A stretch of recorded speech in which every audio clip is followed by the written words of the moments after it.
I loved my wife so fiercely that when she told me she was going on a rustic weekend fishing trip with her girlfriends, I decided to surprise her. I drove 2 hours out of the city to our remote lake property, but the sight waiting for me through the glass windows made me stand in the freezing shadows, utterly speechless for 15 minutes. What I witnessed that night forced me to systematically dismantle my entire family. Before I continue this story, let me know where you are watching from in the comments below. Hit like and subscribe if you have ever had to quietly gather your strength to stand up to the very people who underestimated your worth. My name is Cornell. I am 69 years old, and for 45 of those years, I bled into the concrete of this city to build a commercial contracting empire from the ground up. I provided everything a man could possibly provide for his family. That Friday afternoon, I stood in the doorway of our master bedroom watching my wife Renee stuff expensive silk blouses and designer scarves into an oversized hard-shell luxury suitcase. She complained loudly about my supposed frugality, claiming she needed this getaway because my penny-pinching attitude was suffocating her spirit. She was packing for a fishing trip, yet she was bringing clothes better suited for a gala in Manhattan. I remained completely silent. My hands, permanently calloused from decades of laying rebar and pouring foundation, rested in my pockets. Every brick in our sprawling home was paid for by the sweat of my brow, ensuring she never had to lift a finger. She zipped the suitcase shut, turned to me with a demanding glare, and held out her hand. She said she needed my platinum credit card for emergency bait and supplies. I pulled the card from my wallet and handed it over without a single word of protest. The sound of a heavy engine pulling into the driveway broke the silence. My 40-year-old daughter Alicia and her husband Gavin walked through the front door without knocking. Gavin, a 42-year-old white man who played the role of a high-rolling real estate developer, immediately sneered at the sight of my 10-year-old heavy-duty pickup truck parked outside. He arrogantly announced that having such a rusty eyesore in the driveway brought down the property value of the entire neighborhood. He claimed his modern professional image required German luxury vehicles, conveniently forgetting history. He completely ignored the fact that my old, reliable truck had hauled every single piece of lumber used to build the frame of his very first commercial office space when he was just starting out broke and desperate. Gavin stood in my foyer, adjusting his expensive Italian watch, and casually suggested that maybe I was getting too old to drive safely anyway. He said it was time I handed over the keys to the heavy machinery and accepted my declining state. The disrespect was a physical presence in the room. I looked at the man who had built his fragile career on the bedrock of my initial investments, watching him puff his chest in a house he could never afford to buy. I did not raise my voice. I did not remind him of the loans I had forgiven. I simply absorbed the insult, filing it away in a mind that was far sharper than he could ever comprehend. He smirked at Renee, asking if she was ready to escape the retirement home atmosphere. Renee laughed, a sharp, dismissive sound that echoed off the vaulted ceilings. They treated me not as the patriarch of this family, but as an obsolete relic taking up too much space. Before I could turn back toward the kitchen, Alicia intercepted me in the hallway. She blocked my path, carrying a leather-bound folder. Without offering a greeting or asking how my day had been, she demanded a massive, immediate wire transfer of $40,000. She claimed the money was strictly for urgent structural renovations on her historic colonial home. I knew her house was structurally flawless because my own company had inspected it before she moved in. Yet I did not question the discrepancy.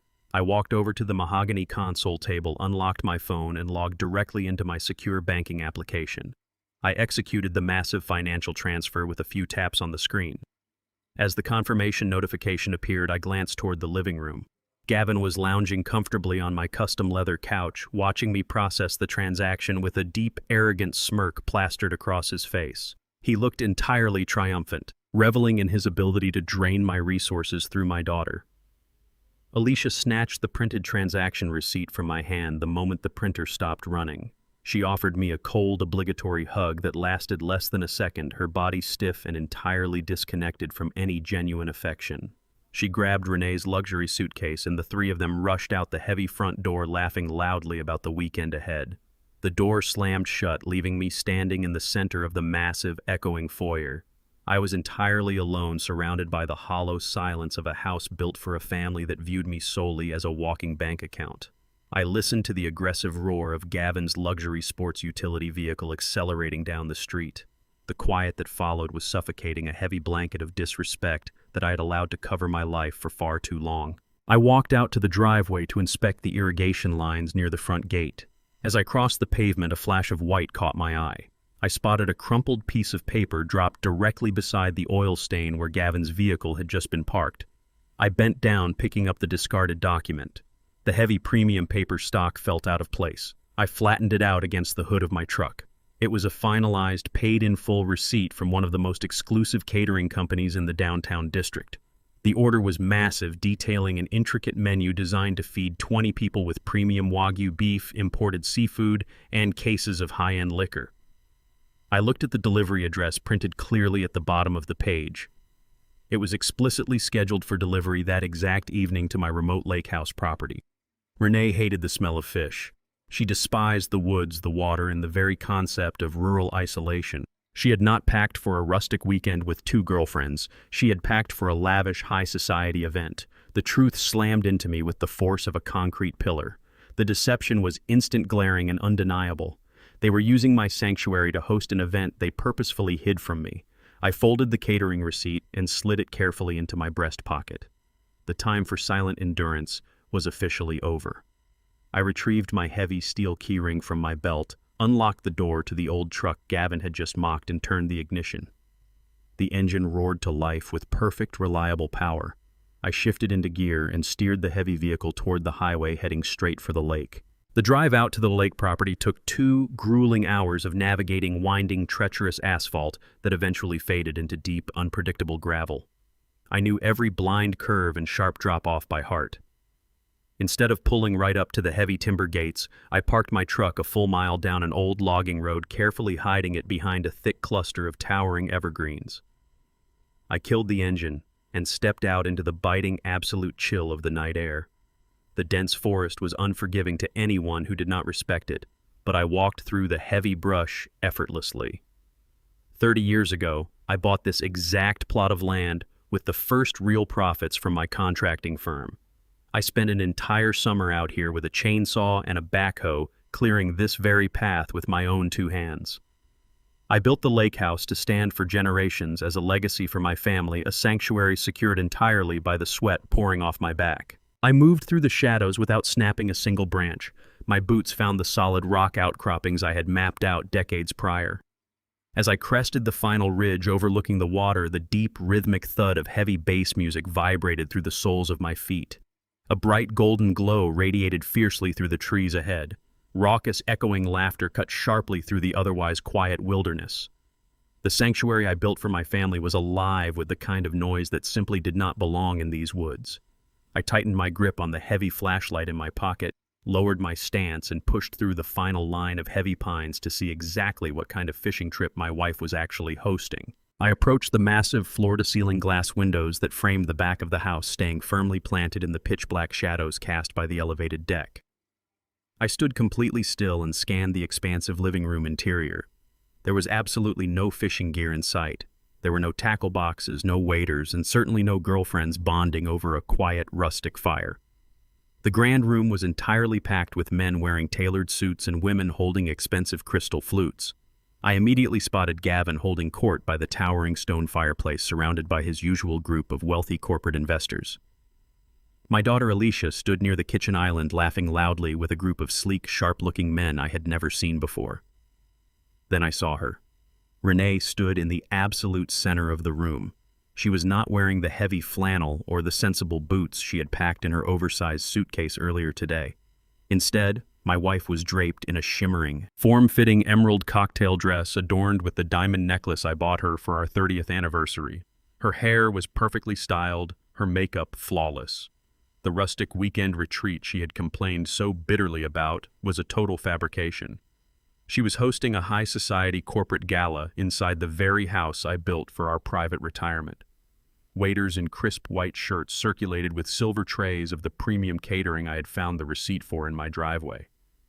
The sheer audacity of the lie struck me with physical force. They had turned my private estate into a staging ground for a party I was explicitly barred from attending. I remained frozen in the darkness, watching the people who lived off my labor celebrate my absence. I stood perfectly still in the freezing night air, letting the cold bite into my skin while I watched my family celebrate for 15 uninterrupted minutes. I needed to see exactly how deep the rot went. Gavin eventually detached himself from the crowd and stepped out onto the heavy mahogany deck. He grabbed a silver spoon and sharply tapped it against his crystal champagne glass to command the entire room's attention. The music was quickly turned down, and the investors gathered around the open sliding doors to listen eagerly. From my hidden vantage point, I finally got a clear look at the men standing closest to my son-in-law. I recognized them instantly. They were not just random investors. They were the predatory real estate litigators Gavin used to aggressively acquire and liquidate distressed commercial properties. I had seen their names on the brutal eviction notices Gavin bragged about at family dinners. Gavin raised his glass high above his head, a sickening grin stretching across his face. He thanked everyone for making the long drive out to the lake. Then he raised his voice and proposed a toast to the imminent demolition of my primary estate back in the city. He proudly announced to the cheering room that the expansive land my home sat on was the final piece needed to break ground on a highly lucrative multi-million-dollar commercial high-rise project. He was publicly celebrating the destruction of the very house where I had raised his wife, reducing my entire life's work to a mere stepping stone for his failing real estate empire. The crowd clapped enthusiastically, entirely oblivious to the man who actually owned the property standing just 50 feet away in the darkness. Renee stepped forward to join Gavin on the deck, laughing loudly as she accepted a fresh glass of champagne. One of the sharp-suited litigators handed her a thick stack of complex legal documents and a heavy gold pen.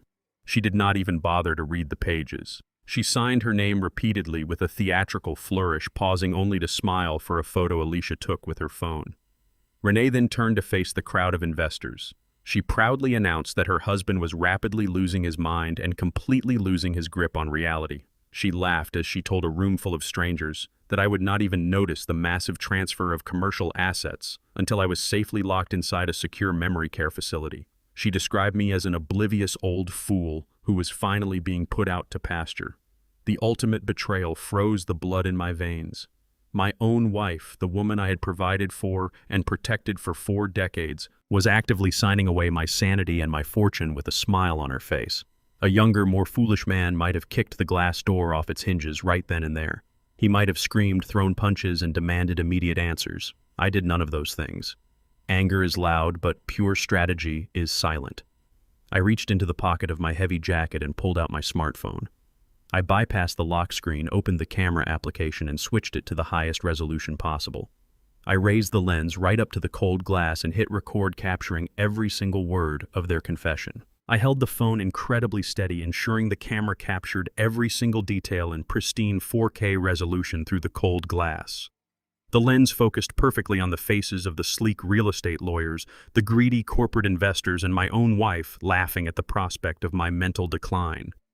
I spent my entire life reading complex structural blueprints, training my eyes to catch millimeter deviations in heavy load-bearing walls long before a single yard of concrete was ever poured. I knew with absolute certainty that a flawed foundation eventually collapses the entire building, no matter how expensive or beautiful the exterior finishing might look. Standing in the freezing shadows of the forest, I looked at the people inside that brightly lit room and realized I was no longer looking at my family. I was looking at a condemned structure entirely hollowed out by moral rot, just waiting for the final demolition order to be signed and executed. I zoomed in slightly as Alicia stepped closer to her husband, her face twisting into an ugly, impatient scowl that ruined her expensive makeup. Her voice carried sharply through the slight opening in the heavy sliding glass door. She loudly complained about the exorbitant monthly cost of the memory care unit they had selected for me, whining that the medical facility fees were eating into the lifestyle she felt she rightfully deserved to inherit immediately. Hearing my own daughter discuss my forced institutionalization as an annoying budget line item did not break my heart. It completely crystallized my resolve into something unbreakable.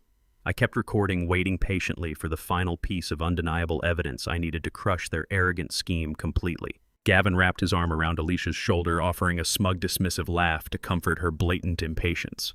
He assured her in a loud, commanding voice that the forced liquidation of my commercial warehouse district would easily cover her entire inheritance and handle the medical facility fees with millions left over for his new development projects. He practically salivated as he detailed the sheer volume of prime real estate he was about to steal from under my feet, entirely blind to the fact that I was documenting every syllable of his corporate treason. I had heard enough. I stopped the recording with a firm tap of my thumb. I immediately accessed my secure cloud server, uploading the massive video file to an encrypted vault that Gavin's incompetent tech consultants could never dream of breaching. Once the upload confirmation flashed green on my screen, I slipped the smartphone securely back into my heavy coat pocket. A sudden crunch of gravel broke my intense concentration. A uniformed security guard, clearly hired by Gavin to ensure their private celebration remained entirely undisturbed, rounded the corner of the deck with a heavy flashlight sweeping the perimeter. The bright beam cut through the darkness, moving rapidly toward the exact line of trees where I stood. I did not panic. I fell back into the deep shadows of the towering pines, relying on the quiet, methodical footwork I had perfected while surveying raw wilderness plots decades ago. I retreated silently into the dense woods, disappearing entirely into the absolute blackness of the forest long before the guard's sweeping light ever reached the glass. I navigated the treacherous terrain back to my truck with practiced ease, my mind already working on the flawless blueprint of their absolute destruction. I drove the 2 hours back to the city in absolute unbroken silence. I did not turn on the radio. I did not replay the horrific betrayal in my mind to fuel my rage. The initial shock had entirely burned away, leaving behind a cold, highly calculated state of operational clarity. I was no longer a betrayed husband or a discarded father. I was a veteran commercial contractor staring at a massive complex project that required a ruthless systematic demolition phase to clear away the hazardous waste. I pulled into my dark, empty driveway, shutting off the heavy truck engine without making a single sound that might alert the neighbors. I walked straight into my home office, ignoring the lingering scent of Renee's expensive perfume trapped in the hallway air. I sat at my heavy oak desk, opened my laptop, and immediately navigated to the secure financial portal of my primary investment portfolios. I needed to see exactly how far their arrogant scheme had progressed while I was supposedly unaware. I typed in the complex master password I had maintained securely for over a decade. A bright red error message flashed aggressively across the center of my screen. Access denied. I typed it a second time, ensuring my keystrokes were deliberate and precise to rule out any simple human error. The same red warning illuminated the dark room. The master password had been deliberately changed. I quickly clicked the account recovery option, only to find that the security challenge questions had been completely altered. They had brazenly locked me out of the digital front end of my own life's savings, assuming I lacked the technical literacy to fight back against their modern theft. Gavin and Renee mistakenly believed that modern digital barriers were enough to stop a man who built his massive wealth with physical ledgers and hard concrete. I pushed my leather chair back and lifted the heavy Persian rug covering the center of the office floor. I entered a complex mechanical combination into the heavy steel floor safe I had bolted directly into the foundation 20 years ago. I pulled out a thick, leather-bound analog ledger that contained the master routing numbers and foundational access codes for every single financial entity I owned. I cross-referenced the raw account numbers using a secure backdoor terminal I maintained exclusively for emergency internal audits. The raw data revealed their strategy immediately. Gavin and Renee had already initiated the preliminary financial bleed. They were executing minor, untraceable wire transfers to offshore holding accounts, effectively testing the digital fences to see if the old man was paying attention to his balance sheets. They thought they were being incredibly subtle, but to my trained eyes they were leaving a trail of glowing breadcrumbs straight to their own impending ruin. I closed the heavy ledger and locked the steel safe with a satisfying heavy click. I picked up my phone and dialed a private number I had memorized decades ago. The line rang exactly twice before a sharp, entirely awake voice answered the late-night call. I told my attorney Mitchell to cancel whatever lucrative appointments he had scheduled for the upcoming week. I instructed him to prepare the firm's war room for first thing Monday morning. The silent adjustment had officially begun. The heavy oak front door swung open late Sunday evening, carrying the crisp night air into the foyer alongside the unmistakable scent of expensive champagne and heavy floral perfume. Renee stepped over the threshold, dragging her oversized luxury suitcase with one hand and holding a cheap styrofoam cooler in the other. She dropped the cooler onto the polished hardwood floor, letting out a loud theatrical sigh of absolute exhaustion. I walked out from the study, keeping my posture slightly hunched, playing the part of the frail husband she expected to greet her. She kicked off her designer boots and complained bitterly about the relentless mosquitoes and the grueling conditions of the great outdoors. She claimed the lake air had ruined her hair, and that sleeping in a cabin was a nightmare she only endured to secure fresh fish for my dinner. I looked at the cooler, recognizing the distinct blue plastic wrap from the high-end seafood market downtown, holding 3 perfectly scaled trout. Decades ago, during the first years of our marriage, Renee used to genuinely love the wilderness. We spent our weekends pitching a cheap canvas tent by the river, cooking catfish over an open fire, entirely content with the simple life we shared before my commercial contracting firm secured its first multi-million-dollar municipal bid. The massive influx of wealth had completely rewritten her DNA, stripping away the woman who loved the smell of pine and replacing her with someone who viewed nature as an inconvenience. She dramatically rubbed her temples, lamenting how sore her back was from sitting on wooden boat benches all weekend. She was delivering a flawless performance of the rugged, devoted wife, entirely unaware that I possessed the high-definition video of her drinking vintage champagne and signing away my entire life. I maintained my assigned role, flawlessly shuffling slightly as I approached the cooler to inspect the store-bought trout. I let a subtle tremor enter my hands as I thanked her profusely for braving the elements just to bring me my favorite meal.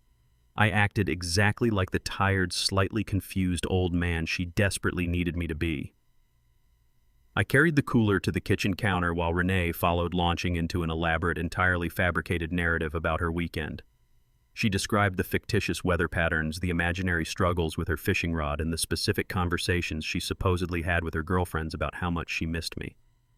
I stood there leaning heavily against the granite island, maintaining direct eye contact with my wife as she lied straight to my face without a single flinch or hesitation. The sheer ease with which she constructed this alternate reality was terrifying. She spun a tale of rustic bonding and quiet reflection, completely masking the sinister corporate celebration I had witnessed with my own eyes. After exhausting her fictional itinerary, Renee stretched her arms and looked at me with an expression of deep, manufactured concern. She noted how exhausted I looked, commenting that my eyes seemed cloudy and my hands were shaking more than usual. She suggested that the stress of managing the house alone was taking a toll on my fragile state. With a sudden burst of forced enthusiasm, she offered to brew my special evening chamomile tea to help me get a deep, restorative night of sleep. She insisted I sit down at the dining table and relax while she took over the kitchen duties, moving toward the stove with a dark, eager energy that made the hairs on my arms stand up. I sat at the dining table facing away from the kitchen exactly as she instructed. However, the dark, unlit window of the dining room provided a perfect mirror-like reflection of the brightly illuminated kitchen behind me. I kept my gaze fixed straight ahead, tracking her every movement in the glass surface. Renee boiled the water and prepared the loose-leaf tea with practiced efficiency. Then she stopped. I watched her reflection as she wiped her hands on a towel, glanced quickly over her shoulder to ensure I was not looking, and reached directly into her discarded designer purse on the counter. She pulled out a small, dark glass vial. Her movements were swift and entirely devoid of hesitation as she unscrewed the cap and emptied the liquid contents directly into my steaming mug.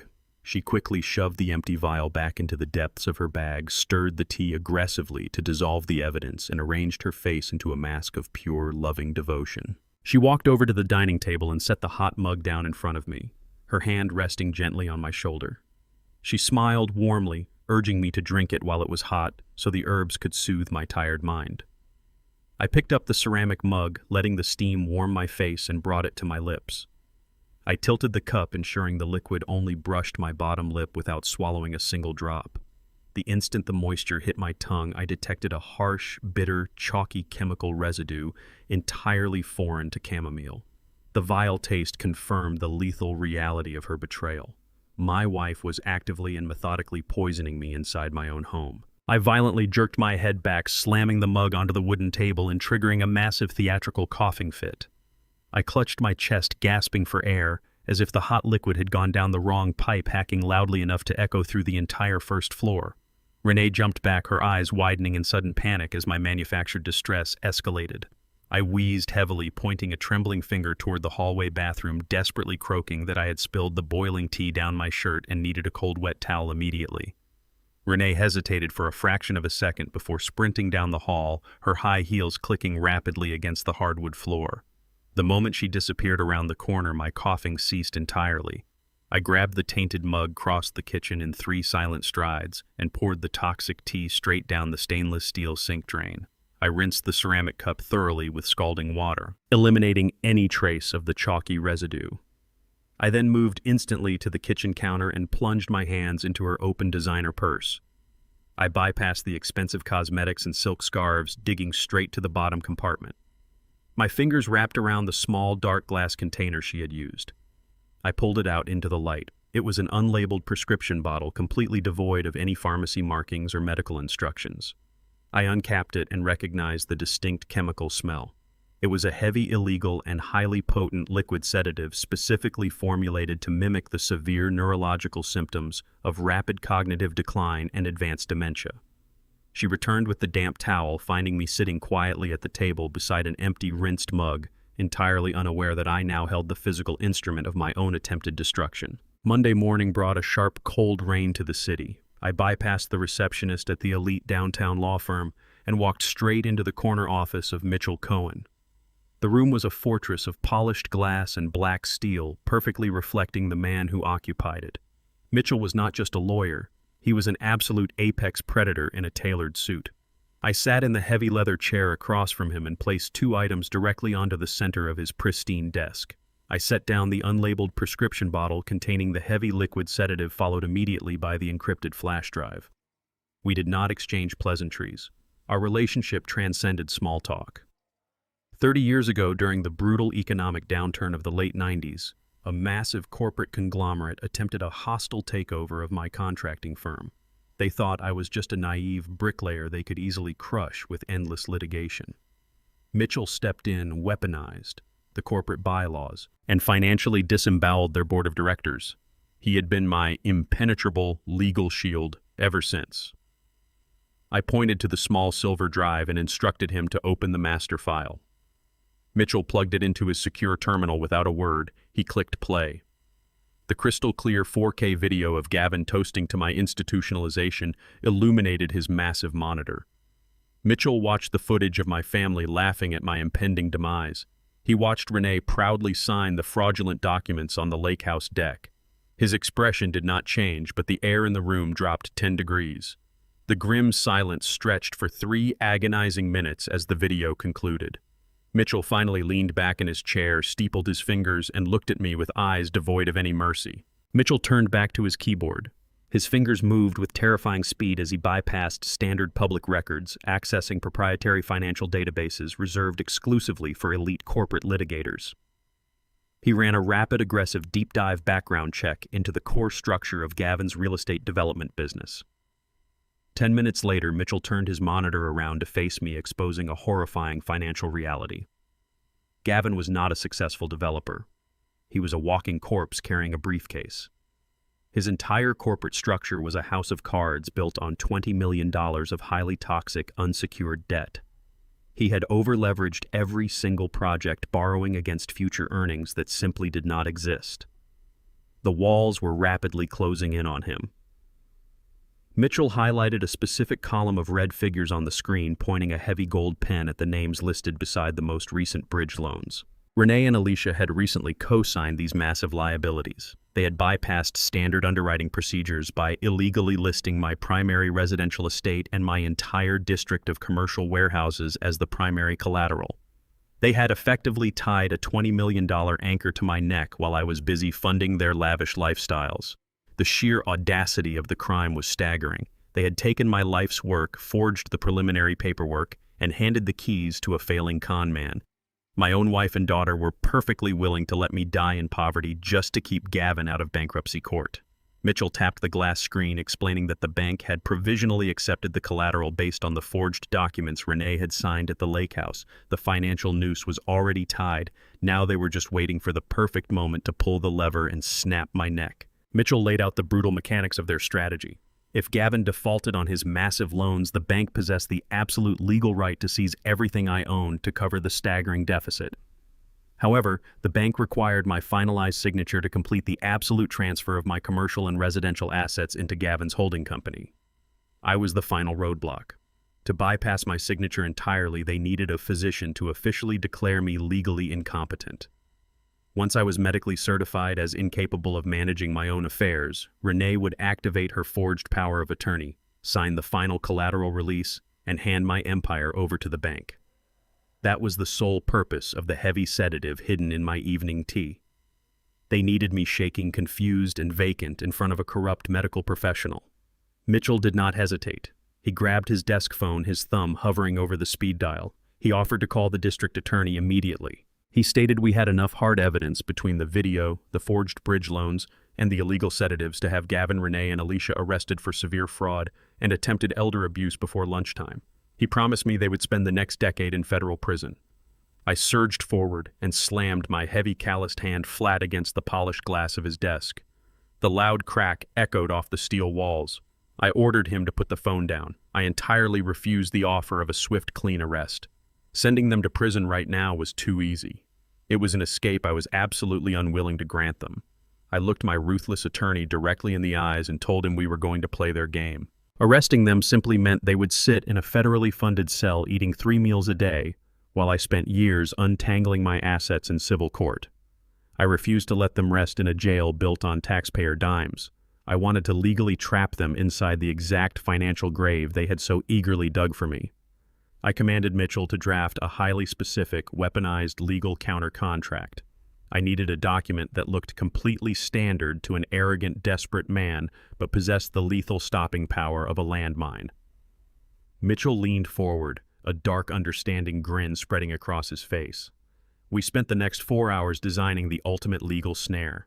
We engineered a Trojan horse document meticulously burying an irrevocable liability transfer clause deep inside the dense, monotonous legalese of a standard power of attorney form. The phrasing was dense, convoluted, and completely lethal. By signing this specific document, Gavin would not just be accepting temporary control of my assets, he would unknowingly be legally severing my estate from the Shadow Corporation entirely. Furthermore, the hidden clause explicitly forced Gavin to accept absolute personal and unshielded liability for the entire $20 million commercial debt the very second he attempted to execute the final bank loan. We were going to hand him a loaded gun and let him pull the trigger himself. Mitchell printed the heavily weaponized contract and placed it inside a standard municipal tax filing folder.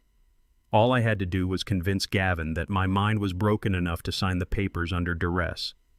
The trap was perfectly set, waiting for the rat to take the bait. I walked out of the high-rise building and into the cold rain, ready to execute my own demolition. Tuesday afternoon brought a heavy, suffocating stillness to the house. I was sitting quietly at my mahogany desk when the sound of heavy footsteps echoed through the hallway. Gavin marched into my study completely unannounced, carrying a thick leather briefcase. When I designed and built this house 30 years ago, I deliberately constructed the study without any internal locks. I wanted the room to stand as a permanent symbol of absolute trust and transparency for my family. Gavin used that architectural openness against me. He strode directly across the Persian rug and positioned his large frame between my chair and the only exit, physically cornering me against the edge of the desk. He unlatched his briefcase with a loud snap and pulled out a dense stack of heavily stapled documents. He dropped them onto my desk with an aggressive thud, loudly declaring them to be routine municipal tax filings that my accountant had supposedly overlooked. I remained seated, looking up at him with a carefully crafted blank expression. Gavin leaned over me, placing his hands flat on my desk to invade my personal space entirely. He began speaking in an incredibly loud, exaggeratedly slow tone. He over-enunciated every single syllable, stretching his mouth wide as if he were trying to communicate with a deaf, uncomprehending toddler. He explained that the city was threatening massive financial penalties and that he had graciously taken time out of his busy executive schedule to bring the paperwork directly to me. He treated me like an obsolete invalid who could barely understand the English language, completely ignorant of the fact that I had just spent Monday morning engineering his absolute financial destruction. He pointed a heavy gold pen directly at my face, demanding my immediate compliance to his fabricated crisis. Gavin aggressively tapped the heavy gold pen against the bottom right corner of the top page. He insisted the documents had to be signed and filed before the municipal offices closed at 5 o'clock today, claiming my supposed negligence was about to cost the family tens of thousands of dollars in late fees and severe municipal penalties. I slowly lowered my gaze to the stack of papers, letting my eyes glaze over slightly to maintain the illusion of a rapidly deteriorating mind. In reality, my brain processed the complex, dense legalese with absolute razor-sharp precision. Decades of negotiating cutthroat commercial construction contracts meant I could read fine print faster than Gavin could ever comprehend it. It took me less than 10 seconds to identify the lethal trap he had laid on my desk. These were not routine municipal tax filings. There were no city letterheads, no standard accounting codes, and no municipal revenue stamps to be found. I scanned the middle paragraphs, locating the heavily buried transfer clauses hidden behind the legal jargon. The documents were ironclad quitclaim deeds. Gavin was actively attempting to legally transfer the entire ownership of my pristine multi-million-dollar lake house property directly into the holding accounts of his own private limited liability company. He had buried the property parcel numbers beneath layers of distracting financial terminology, assuming my eyes were too weak and my brain too broken to catch the massive theft. He was literally trying to steal the sanctuary I built with my own two hands right out from under me while standing in my own house, pretending to do me a massive favor. I kept my face entirely slack, fighting the overwhelming urge to stand up and break his arrogant jaw. I executed a brilliant and calculated display of physical and mental vulnerability. I let out a long, confused sigh and reached for the gold pen, ensuring my hand trembled violently before my fingers even grazed the cold metal. I deliberately fumbled the pen, letting it clatter loudly onto the polished wood of the desk. I looked up at Gavin with wide, vacant eyes and asked him what day of the week it was, intentionally slurring my words just enough to sound thoroughly disoriented and terrified. Gavin let out a loud, harsh breath of pure irritation. He rolled his eyes dramatically, entirely unable to hide his profound disgust for my supposed weakness. He snatched the pen off the desk, shoved it forcefully back into my trembling hand, and barked the date at me, ordering me to just sign the bottom line so he could leave the house immediately. I gripped the pen awkwardly, letting the tip hover over the signature line for a painfully long moment before pressing down. I signed the documents, but I did not use my actual legal signature. 30 years ago, my attorney Mitchell and I established a highly specific, legally invalid signature variation. It involved dropping my middle initial and looping the final letter backward, a distinct visual code designed explicitly to signal that a legally binding document was being signed under severe duress, coercion, or physical threat. I meticulously applied that exact invalid signature to every single page of Gavin's fraudulent quitclaim deeds. I played the broken old man perfectly while actively planting a legal time bomb on his counterfeit paperwork. Gavin practically shoved me out of the way to snatch the documents the second I lifted the pen, entirely blinded by his own greed. Gavin swiftly packed the newly signed quitclaim deeds into his leather briefcase, snapping the heavy brass lock shut with a sharp, echoing click. He stood tall, looking down at me with an arrogant, predatory smirk that completely warped his face into a mask of pure triumph. He genuinely believed he had just successfully stolen a priceless waterfront estate from a helpless old man without breaking a single sweat. He offered a sarcastic, hollow instruction for me to get some rest, turning on his heel to exit the study and claim his stolen prize. As he swung his briefcase off the edge of the desk, he executed a highly calculated, deliberate movement. He slightly tipped the edge of his bag purposely, allowing a thick, glossy brochure to slide out from a side pocket and flutter onto the Persian rug. He did not stop to retrieve it. He simply marched out of the room, letting the heavy oak door click shut behind him. I sat in absolute silence, listening to his heavy footsteps recede down the long hallway until the front door slammed shut. The house plunged back into a deep, oppressive quiet. I stood up, completely dropping the physical facade of the trembling invalid, and walked around the desk with perfectly steady legs. I bent down and picked up the discarded brochure from the floor. The high-quality paper was brightly colored, featuring a serene landscape on the cover. The bold text across the top advertised Sunset Pines. I opened the pamphlet and scanned the clinical descriptions. It was a maximum security lockdown dementia ward located in a desolate rural town 3 states away from my home. The message was a direct, completely silent threat of my impending institutionalization. Wednesday evening arrived with an unexpected and entirely orchestrated shift in Renee's demeanor. She announced she was hosting an intimate dinner party to introduce me to a dear old friend who was passing through the city. When the doorbell rang, I opened it to find a meticulously groomed man in his late 50s introducing himself as Dr. Eris. I recognized his face the instant he stepped into my foyer. Years ago, Gavin had aggressively lobbied my firm to hire this exact man to head a lucrative corporate wellness initiative. I make it a strict policy to thoroughly vet anyone attaching their name to my payroll, and my private investigators had returned a horrifying dossier. Eris was a disgraced, unlicensed psychiatrist who had quietly rebranded himself as a highly paid corporate consultant for Gavin's shady real estate ventures. He was a hired gun in a tailored suit. We moved to the dining room, and Renee served a lavish roast pouring wine with a strained, overly bright smile. She immediately steered the conversation toward my recent health, loudly mentioning my supposed forgetfulness and manufactured fatigue. Dr. Eris latched onto her cues like a starved predator. He abandoned all pretenses of polite social etiquette before the first course was even finished. His tone shifted from friendly banter to clinical interrogation. He leaned across my dining table, staring at me with cold, calculating eyes, and began treating our dinner like a hostile medical evaluation designed exclusively to strip away my autonomy. Dr. Eris launched into a barrage of aggressive, rapid-fire questions intentionally designed to overwhelm and disorient an aging mind. He fired off inquiries about obscure historical dates, demanded complex mental arithmetic, and asked me to recall highly specific financial figures from decades-old construction projects. He jumped sporadically between unrelated topics, trying to trip me up and create a documented record of cognitive failure. I leaned back in my chair and played precisely into their carefully laid trap. I let my shoulders slump, allowed my breathing to grow shallow, and answered his questions just slowly enough to appear mildly fatigued by the mental exertion.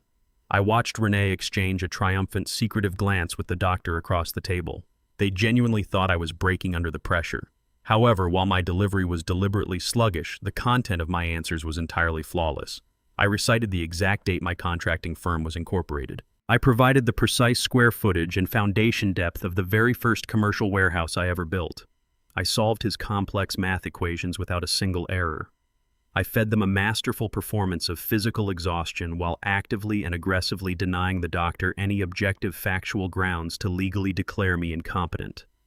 Every perfect answer was a quiet, devastating blow to their entire strategy.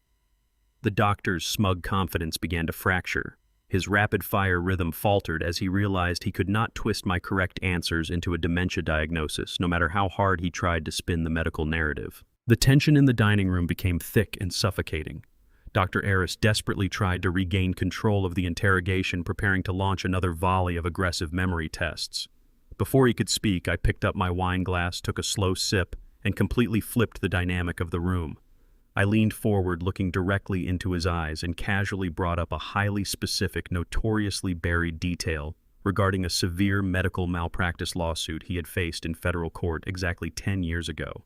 I cited the exact date of his license suspension and casually mentioned the name of the lead prosecuting attorney who had utterly destroyed his medical career. The effect was immediate and catastrophic. Dr. Eris turned the color of wet ash. His fingers went entirely numb, causing his heavy silver fork to slip from his grasp and clatter violently against his porcelain plate.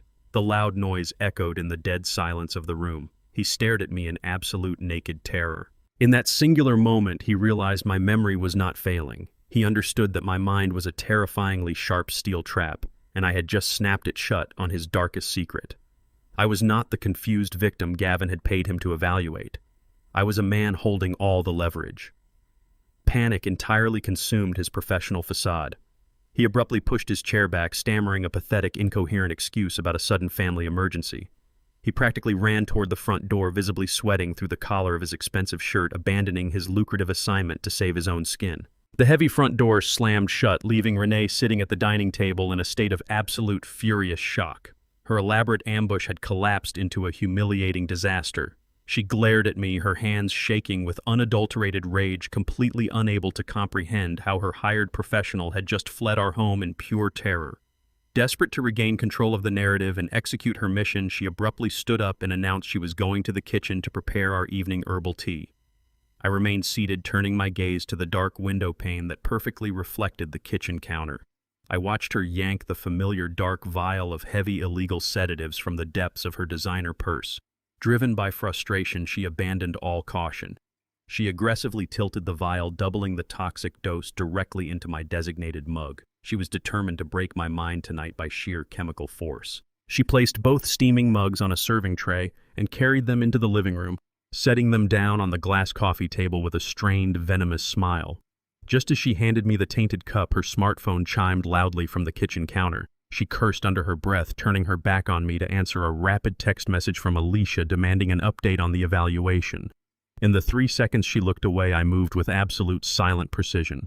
I seamlessly swapped our identical ceramic mugs, placing the heavily drugged tea directly in front of her empty seat. Renee returned oblivious to the switch and took a deep, greedy swallow from her cup. Exactly 10 minutes later, mid-sentence, her eyes rolled back, and she collapsed heavily onto the living room couch, falling into a profound, unnaturally deep chemical coma. Renee's breathing deepened into a heavy, rhythmic snore that echoed slightly in the quiet living room. Her body was completely slack against the expensive leather cushions, incapacitated by the very chemical cocktail she had intended for me. I watched her for a brief moment, verifying that the heavy sedative had taken full effect before stepping away from the couch. I walked quietly over to the kitchen island and pulled her sleek silver laptop from the depths of her oversized designer tote bag. I carried it to my study, set it silently on the oak desk, and flipped open the screen. The password prompt appeared, demanding a secure credential. I did not need to guess. During my decades managing major commercial building projects, securing federal and municipal construction contracts required absolute operational security. I had spent years meticulously training my project managers and foremen on rigorous digital encryption protocols to protect our highly sensitive blueprints and financial bids. In stark contrast, Renee treated digital security as a minor inconvenience. Her password habits were entirely laughable. I typed in the name of her childhood pet, followed by her birth year. The screen instantly unlocked, granting me unrestricted access to her entire digital footprint. I bypassed her superficial files and navigated straight to her hidden cloud storage drives. What I found waiting there was a meticulously organized archive of financial treason. I opened folder after folder, parsing through a massive cache of offshore banking documents. The digital trail bypassed our joint accounts entirely and connected Renee directly to a newly formed shadow corporation based out of an obscure tax haven. The complexity of the corporate structure was impressive, but the raw data laid out a clear, undeniable blueprint of her deception. I opened the primary articles of incorporation for the offshore entity, tracing the legal signatures and executive assignments. The documents explicitly revealed that Renee was listed as the sole acting chief executive officer of this invisible limited liability company. The entire corporate structure had been meticulously designed for one singular purpose. It was a financial siphon engineered to quietly bleed the foundational equity straight out of my primary construction business. I dug deeper into the hidden accounting ledgers, pulling up the complete history of incoming and outgoing wire transfers over the past 18 months. The initial deposits matched the minor discrepancies I had previously noted in my own analog books, but the outgoing transfer logs revealed a secondary, far more chaotic layer to their scheme. I discovered a relentless series of continuous, massive wire transfers directly authorized by my daughter Alicia. The routing numbers did not point to home renovation contractors or luxury vehicle dealerships. Every single dollar was being funneled directly into offshore gambling syndicates and high-stakes online casinos. Alicia was actively and aggressively embezzling hundreds of thousands of dollars from her own protected trust funds. She was desperately feeding a severe, devastating gambling addiction that she had successfully hidden from everyone, including her arrogant husband, Gavin. The entire family was bleeding my legacy dry to cover their own spectacular failures. Renee was stealing my equity to build a private empire, while Alicia was burning her inheritance on the digital roulette wheel. The structural integrity of their little alliance was inherently compromised by their mutual greed. They were all stealing from the same pot, entirely unaware of each other's distinct financial crimes. I downloaded the raw data, gathering every piece of necessary ammunition. I initiated a secure encrypted data transfer, exporting the entire offshore digital ledger and the accompanying corporate banking documents directly to my attorney's private server. I scrubbed Renee's laptop clean of any access logs, closed the screen, and silently returned the device to her designer bag in the kitchen while she continued to sleep heavily in the next room. I had barely stepped back into the confines of my study when my encrypted mobile phone vibrated sharply against the wood of my desk. I answered instantly. Mitchell was on the other end of the line, and his usually composed, measured voice was tight with an uncharacteristic urgency. He informed me that his proprietary monitoring software had just flagged a critical intercept from the Central Banking Authority. Gavin and Renee were no longer waiting for the dust to settle on their failed medical ambush. Panic had forced their hand. Mitchell revealed that they were aggressively fast-tracking the execution of the massive commercial loan, pushing the bank to finalize the transaction by first thing Friday morning. They had completely bypassed the need for a legitimate psychiatric evaluation. Instead, they had simply purchased heavily falsified medical reports from a network of corrupt physicians willing to certify my severe cognitive decline for the right price.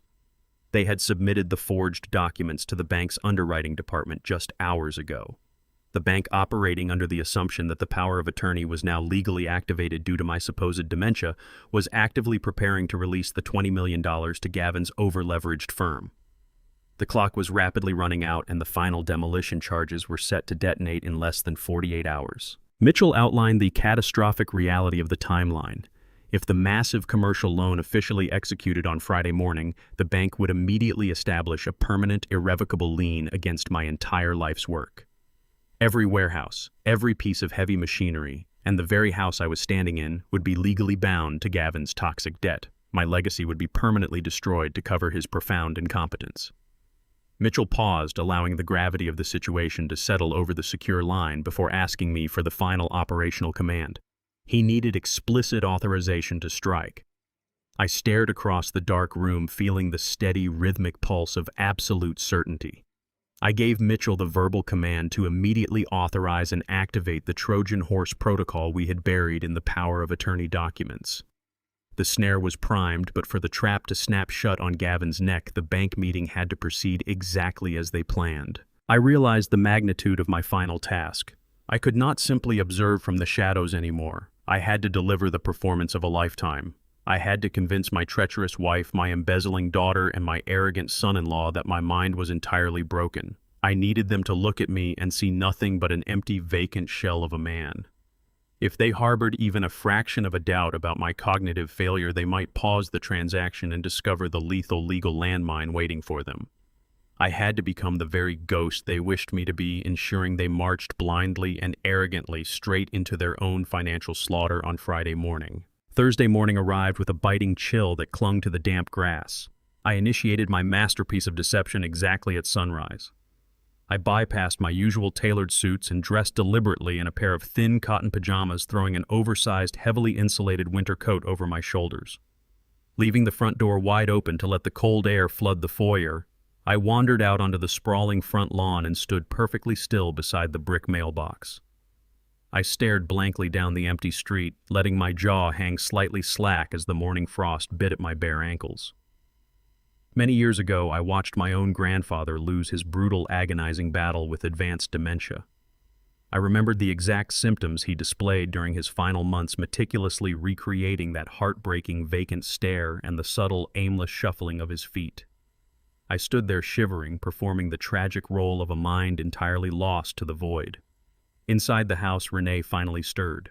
She woke up profoundly groggy, heavily hungover from the massive dose of her own illegal sedative that I had fed back to her the night before. I heard her stumbling through the foyer before she spotted me standing on the lawn. She leaned against the door frame, rubbing her temples to clear the chemical fog from her brain. Then a slow, malicious grin spread across her face. She pulled her phone from her silk robe pocket and immediately dialed Gavin. I could hear the undisguised victory ringing in her voice as she eagerly reported that the drugs had achieved total critical mass. She proudly announced that my mind was completely shattered and that I was currently standing in the yard waiting for a newspaper that had stopped delivering a decade ago. Gavin and Alicia raced to the estate, their luxury SUV tearing up the gravel driveway less than 20 minutes after Renee made the call. They leapt from the vehicle, their eyes wide with predatory excitement. I maintained my vacant expression flawlessly as Alicia cautiously approached me, wrapping a falsely comforting arm around my shoulders. I turned to my daughter, blinking slowly, and deliberately called her by the name of my late sister. I asked her in a high, frightened whisper what time the yellow school bus was scheduled to arrive, complaining that we were going to be late for our arithmetic exam. Alicia did not correct me. Instead, she shot a cruel, knowing smirk over my shoulder directly at Gavin. She was completely convinced that the heavy chemical cocktail had finally and irreversibly broken my cognitive functions. Gavin stepped forward, his chest puffed out with arrogant triumph. He quickly assessed my manufactured vulnerability and made a rapid, greedy calculation. He aggressively declared to Renee and Alicia that they could no longer risk waiting for the final bank evaluation scheduled for Friday morning. He argued that my condition was deteriorating too fast and that I might forget how to hold a pen entirely if they delayed any further. He announced they were going to drag me to a highly cooperative, deeply corrupt municipal notary he kept on his payroll. They needed to force my signature on the absolute release of my power of attorney today, cementing their control over my empire before anyone else could question my sudden mental collapse. They treated me like a deaf, invisible entity, loudly conspiring to finalize the theft of my life's work right in front of my unblinking face. They practically dragged me by the elbows, loading me into the back seat of Gavin's pristine luxury SUV like a piece of heavy broken luggage. I slumped against the leather upholstery, staring blankly at the tinted window, while they chattered excitedly in the front seats, already spending the millions they believed they had secured. The vehicle stopped in front of a dilapidated strip mall on the outskirts of the city, far away from my usual corporate attorneys. We shuffled into a small, dimly lit office where Gavin's corrupt notary waited behind a cheap laminate desk. The man did not ask me a single required legal question to verify my identity or assess my mental awareness. He simply stamped his official seal on the paperwork and looked away, willfully blind to the obvious coercion. Gavin slammed his heavy leather briefcase onto the desk and eagerly pulled out the massive stack of complex legal transfers he had prepared. He shoved the documents across the table, aggressively tapping his gold pen against the bottom signature lines. He demanded I sign the papers immediately, loudly, claiming they were just medical consent forms required to secure my new nursing care facility. I stared at the dense legalese with a perfectly vacant, trembling expression. I let my mouth hang open, breathing shallowly as I slowly reached for the gold pen. I allowed the heavy instrument to slip clumsily through my fingers twice before gripping it awkwardly.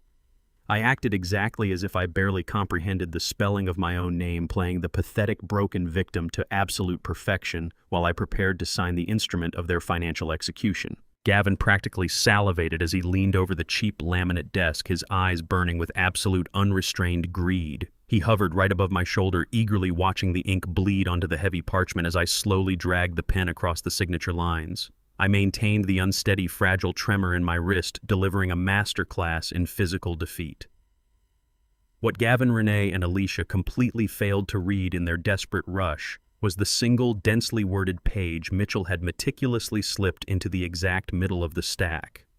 They were entirely blinded by their own arrogance, assuming they held all the power. They did not notice the distinct variation in my signature, nor did they comprehend the lethal legal terminology printed directly beneath their fingertips. By forcing me to sign that specific weaponized page under the guise of an absolute power of attorney release, Gavin was legally sealing his own doom. The Trojan Horse Protocol activated the second the ink dried. The hidden clauses immediately and irrevocably severed my personal assets from their offshore shadow corporation. More devastatingly, the contract explicitly transferred the entire burden of the toxic commercial debt directly onto Gavin's shoulders. He was formally accepting absolute unshielded personal liability for the catastrophic $20 million deficit. He snatched the finalized documents from the desk the instant I lifted the pen, clutching the stack to his chest like a priceless treasure. A massive, victorious grin stretched across his face, completely oblivious to the fact that he had just officially signed his own financial death warrant. Friday evening arrived, carrying the crisp electric energy of the weekend, an energy my family chose to spend reveling in my supposed demise. Convinced they had successfully stolen my entire estate and permanently neutralized me as a threat, Renee, Alicia, and Gavin hosted a lavish, obscenely expensive dinner party. They booked a private room at the most elite downtown steakhouse, deliberately leaving me behind to rot in my manufactured dementia. I knew that specific restaurant intimately. 30 years ago, back when my hands were calloused from laying actual brick and my back ached from pouring concrete, I had taken Renee to that exact steakhouse. We sat in a modest booth, drinking cheap champagne to celebrate paying off the very first commercial mortgage for my contracting firm. It was the absolute genesis of the wealth they were currently burning. They were cutting into dry-aged steaks and toasting to their fraudulent victory in the exact place where my empire was born. Back home, the sprawling mansion was entirely silent. The opulent, high-ceilinged rooms felt like a sterile museum devoid of any genuine warmth or familial love. I did not sit in the dark dwelling on the painful irony. I walked straight into the garage with a clear, perfectly sharp mind. I moved methodically, pulling a stack of sturdy, heavy-duty cardboard moving boxes from the top storage shelf. I carried them back into the house, dropping them onto the polished hardwood floors of the grand foyer. The loud, hollow thud echoed off the vaulted ceiling, signaling the absolute end of an era. The time for playing the trembling, broken invalid had passed. It was time to systematically dismantle the life I had built here. I moved systematically through the massive, echoing house, executing a surgical extraction of my true legacy. I entirely ignored the towering marble sculptures, the imported crystal chandeliers, and the absurdly expensive Italian leather furniture Renee had purchased using my hard-earned capital. Those items were nothing but hollow trophies of her corrosive vanity, completely stripped of any real value. I packed only the items that carried genuine, irreplaceable weight. I knelt beside the bottom drawer of the study bookshelf and carefully pulled out the heavy leather-bound photo albums detailing the early years of my contracting firm. I packed my original scuffed steel hand tools, the exact hammers and trowels I had used to lay the physical foundation of my very first warehouse. I walked into the master bedroom, bypassed Renee's sprawling jewelry cases, and retrieved my grandfather's tarnished silver pocket watch from the back of my nightstand. These were the true artifacts of my life, the physical manifestations of honest labor and unbroken endurance. I carefully taped the heavy cardboard boxes shut and carried them out the front door, bypassing the luxury sedans parked in the circular driveway. I loaded the boxes directly into the bed of my old reliable work truck, the vehicle I had kept running for 2 decades, despite Renee's constant demands to scrap it. With every box I removed, the sprawling multi-million-dollar mansion felt increasingly hollow and dead. I was actively stripping the soul right out of the architecture. I left behind a pristine, perfectly decorated shell that belonged entirely to strangers. The walls that had once sheltered a family now stood as a monument to their spectacular, unforgivable greed. I slammed the heavy tailgate shut, the metallic crash ringing out into the cold night air. I walked back into the house one final time, the sharp echo of my boots amplifying the overwhelming emptiness of the foyer. I moved into the pristine, brightly lit kitchen and sat on a high stool at the center of the massive granite island. I reached into my coat pocket, pulled out my secure encrypted tablet, and laid it flat on the cold stone surface. It was time to construct the final indictment. I opened a fresh digital presentation file and began meticulously compiling the damning evidence. I uploaded the crystal-clear high-definition video of Gavin standing on the lake house deck, confidently toasting to my impending institutionalization while Renee signed away my life. I added the hidden camera footage from the dining room, clearly showing Renee's desperate, panicked face as she doubled the dose of the illegal sedative into my evening chamomile tea. Finally, I attached the massive, undeniable offshore digital ledgers, highlighting the exact wire transfers that proved Alicia was actively embezzling hundreds of thousands of dollars from her own trust fund to feed her devastating gambling addiction. The presentation was a flawless, irrefutable monument to their absolute moral bankruptcy. As I locked the final slide into place, the tablet screen flashed violently. A secure, encrypted notification from Mitchell overrode the display. I opened the message instantly. Mitchell's text was brief, sharp, and laced with absolute predatory victory. The bank had officially approved Gavin's massive commercial loan. Relying entirely on the forged medical documents and the power of attorney Gavin had forced me to sign at the corrupt notary, the underwriting department had finalized the transaction. The $20 million had been officially released into the financial ether. However, the lethal trap we had meticulously buried within the notary stack executed its protocol with absolute terrifying precision. Because of the specific quitclaim phrasing and the irrevocably binding liability transfer I had signed, the bank was legally forced to execute a catastrophic maneuver. The massive influx of $20 million completely bypassed Gavin's offshore shadow accounts entirely. The instant the capital materialized, it was instantaneously intercepted and seized by aggressive federal auditors to immediately cover the massive pre-existing corporate defaults Gavin had been hiding for years. The money vanished into the federal vortex before Gavin could even refresh his banking app. The snare snapped shut with bone-crushing finality. The Trojan horse clause explicitly severed my personal estate and my commercial warehouses from the Shadow Corporation, entirely shielding my legacy behind an impenetrable legal firewall. Simultaneously, it chained Gavin directly to the epicenter of the blast. He was no longer hiding behind a corporate shield. He was utterly broke, fully exposed to federal prosecution, and completely personally liable for the staggering $20 million deficit. The bank would be seizing his luxury vehicles, freezing his remaining accounts, and dragging him into federal court by Monday morning. I locked the tablet screen, leaving the compiled presentation of their treachery resting dead center on the kitchen island. It was the only thing waiting for them when they returned from their arrogant celebration. I stood up, turned my back on the sterile mansion, and walked out the front door for the very last time. I climbed into the cab of my old work truck, turned the ignition, and drove away into the cold, dark night, leaving the ruin of my family entirely behind me. Monday morning sunlight gleamed off the polished glass of the elite European auto dealership downtown. Gavin strutted across the pristine showroom floor, entirely convinced he was the newly minted king of my empire.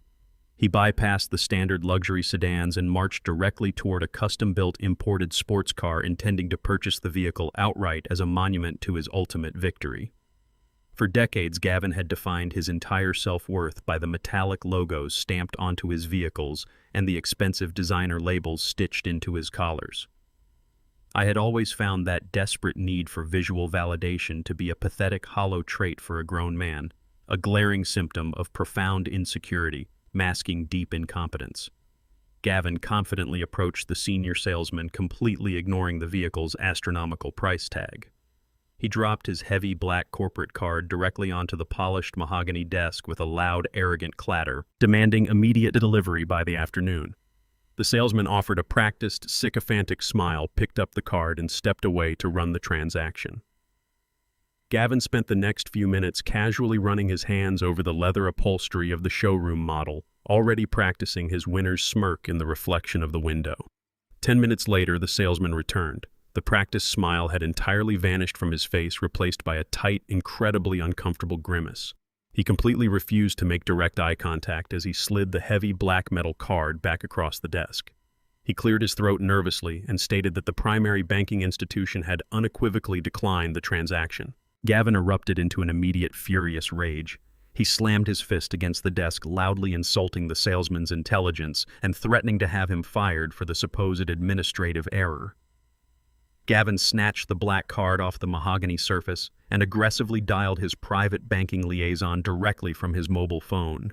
He paced the center of the quiet showroom, shouting into the receiver, demanding a manual override of the transaction and demanding an immediate groveling apology from the bank manager. He expected the usual terrified compliance reserved for ultra-wealthy corporate clients. Instead, the voice of the senior teller on the other end of the line was completely devoid of any deferential warmth. It was flat, robotic, and entirely merciless.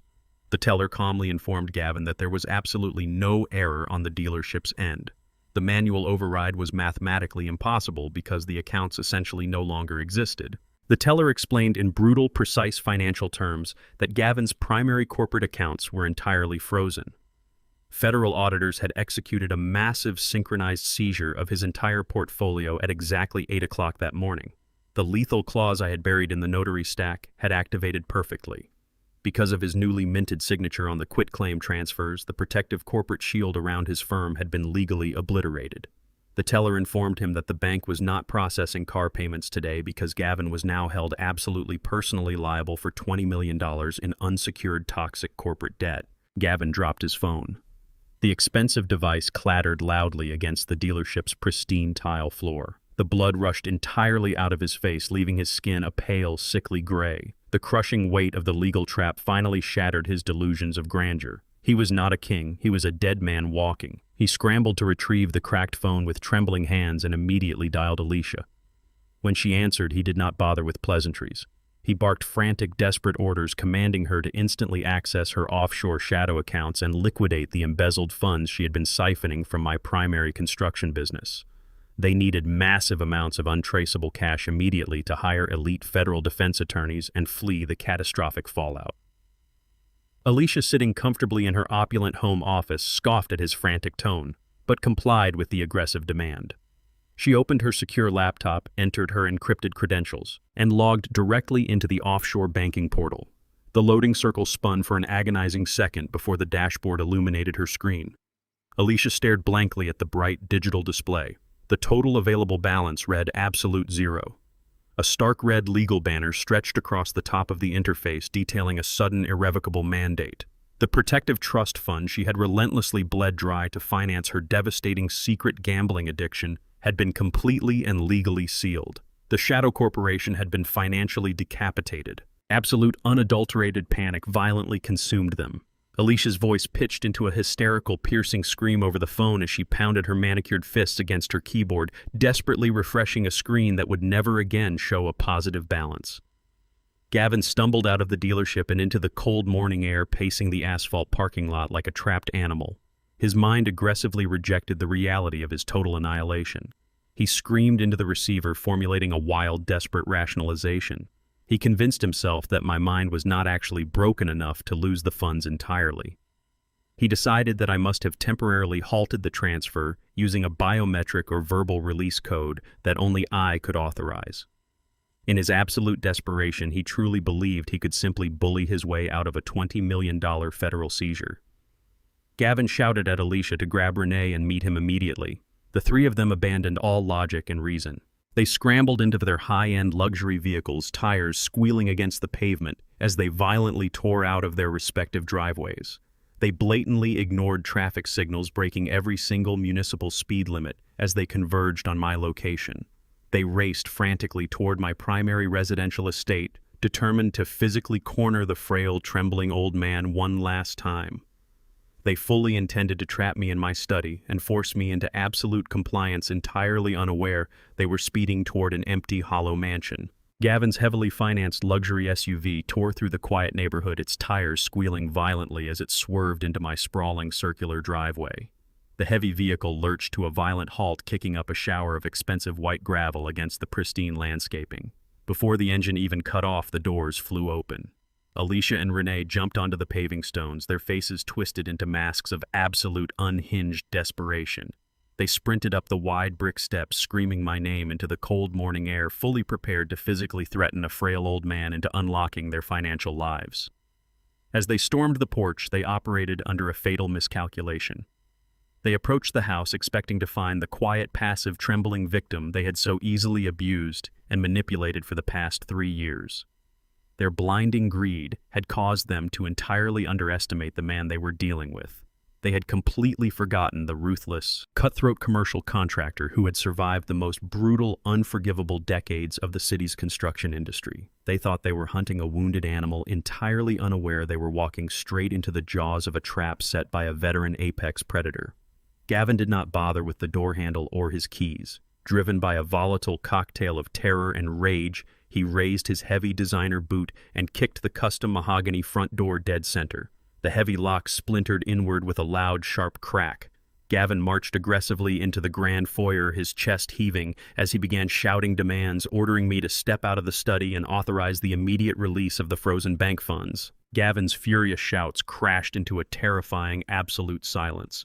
His aggressive demands bounced sharply off the bare, unadorned walls, returning to them as hollow echoes. The trio froze in the center of the grand foyer, their aggressive momentum instantly evaporating as their eyes adjusted to the stark reality of their surroundings. The sprawling, multi-million-dollar mansion was a pristine, empty shell. Every single piece of heavy Italian leather furniture, every imported Persian rug, and every towering marble sculpture had been completely and meticulously removed. The walls, once lined with expensive, pretentious artwork purchased with my capital, were now entirely blank, bearing only faint rectangular shadows where the frames used to hang. The heavy crystal chandeliers remained casting cold, sterile light over a barren wasteland of polished hardwood and empty space. Renee let out a strangled, breathless gasp. She broke away from Gavin and Alicia, running frantically down the long hallway. The sharp clicking of her designer heels amplified the overwhelming emptiness of the estate. She sprinted from the living room to the dining room, finding nothing but bare floors and drawn curtains. She charged up the sweeping grand staircase, throwing open the doors to the master suite and the guest bedrooms. She flung open massive walk-in closets, screaming my name in a high, fractured pitch of pure confusion. She found absolutely nothing. No clothes, no safe, no hidden cash. The undeniable reality of my calculated absence began to violently fracture her mind. She realized she had not just been outsmarted. She had been completely and surgically erased from my life. The opulent fortress she believed she commanded had been stripped down to the studs overnight, leaving her standing in the vast, echoing monument of her own colossal failure. Breathing heavily and visibly trembling, Renee slowly descended the staircase and joined Gavin and Alicia. The three thieves converged in the center of the massive empty kitchen, their footsteps echoing loudly against the barren tile floor. The only object remaining in the vast open space was a solitary arrangement resting squarely in the exact center of the cold marble island. A single crisp white envelope sat neatly beside my secure digital tablet. Gavin lunged forward, shoving his wife aside as he snatched the white envelope off the stone surface. His hands shook violently as he ripped the top open desperately, hoping to find a set of hastily written instructions or a negotiable surrender from a frightened old man. Instead, he pulled out a thick, heavy stack of dense legal documents. He frantically flipped to the front page, his eyes locking onto a bright, unmistakable red federal seal stamped aggressively across the top right corner. Below the seal, the bold, black lettering spelled out the exact nature of the paperwork. The document prominently featured a reference line that read exactly, Kichban Ong Da Den 2 _13.docs, an internal legal tracking code established by Mitchell's firm to classify absolute asset reclamation. Right beneath it, a secondary tracking code read, Kichban Ong Da Den Mao 1 _13.docs, marking the finality of the execution. Gavin's eyes darted across the complex legalese, his arrogant facade crumbling into dust with every single line he absorbed. This was not a negotiation. This was a completely finalized, irrevocable mandate that officially sealed his total financial destruction. He gripped the edges of the heavy parchment so tightly his knuckles turned a sickly shade of white, completely unable to process the absolute catastrophe he was holding in his hands. The paperwork Gavin held was a finalized, aggressively expedited notice of absolute foreclosure and immediate property seizure. The complex legal trap had executed its final maneuver flawlessly. By signing the Trojan horse documents the day before, Gavin had legally accepted full, unshielded personal liability for his massive $20 million commercial debt. Consequently, the sprawling multi-million-dollar mansion they were currently standing in no longer belonged to the family. It had been instantly and legally transferred into the custody of the federal auditors actively managing Gavin's newly acquired, highly toxic financial collapse. They were trespassing inside a property that was scheduled to be federally padlocked before sundown. The walls they thought they owned were now the physical collateral for Gavin's spectacular incompetence. Alicia peered over Gavin's trembling shoulder, reading the severe federal mandates and the immediate eviction clauses. She let out a sharp, choked gasp, stepping backward as the absolute reality of their destitution set in. They had completely bankrupted themselves, trying to steal a fortune they could never comprehend. Before they could even begin to process the devastating weight of the legal seizure document, a sharp electronic chime pierced the dead silence of the empty kitchen. Resting on the marble island, my secure digital tablet woke up. The sleek screen illuminated automatically, casting a cold, bright glow across their horrified faces. The sudden light locked their attention entirely on the high-definition display. The screen bypassed all lock screens and directly loaded the presentation I had meticulously prepared the night before. They stood frozen in the center of the kitchen they no longer owned, staring helplessly as the undeniable digital proof of their treacherous crimes began to play out in front of them, officially initiating the final phase of my absolute retribution. The high-definition screen of the digital tablet flickered, cutting through the horrified silence of the empty kitchen. A pre-recorded video began to play, and my face filled the display. I was not the shuffling, vacant ghost they had dragged to the notary just hours prior. I was sitting squarely behind the massive mahogany desk in Mitchell's private legal office, wearing a sharply tailored charcoal gray suit that exuded absolute authority. I stared directly into the camera lens with cold, unblinking precision. My posture was rigid, my shoulders squared, and my hands rested steadily on the polished wood. There was not a single trace of the manufactured tremor or the chemical fog I had performed so perfectly for them. I looked exactly like the man I truly was. For decades, they had willfully chosen to forget the ruthless, unyielding commercial contractor who had successfully negotiated brutal, high-stakes city infrastructure contracts against the most cutthroat developers in the state. They had conveniently replaced that terrifying reality with the image of a weak, wealthy old man waiting to be robbed. Now the apex predator had returned to correct their fatal miscalculation. I leaned slightly closer to the camera, my voice echoing loudly off the bare walls of the kitchen, cutting through their rising panic. I spoke with absolute terrifying lucidity. I addressed them directly by their names. I called out Renee, Gavin, and Alicia one by one, deliberately enunciating every syllable. The sound of my commanding, unbroken voice instantly and permanently shattered their fragile illusion of control. They stood frozen around the marble island, staring at the screen in absolute dread as they realized the full catastrophic extent of their profound mistake. The fragile old man was a phantom. The architect of their destruction was speaking to them from beyond their reach.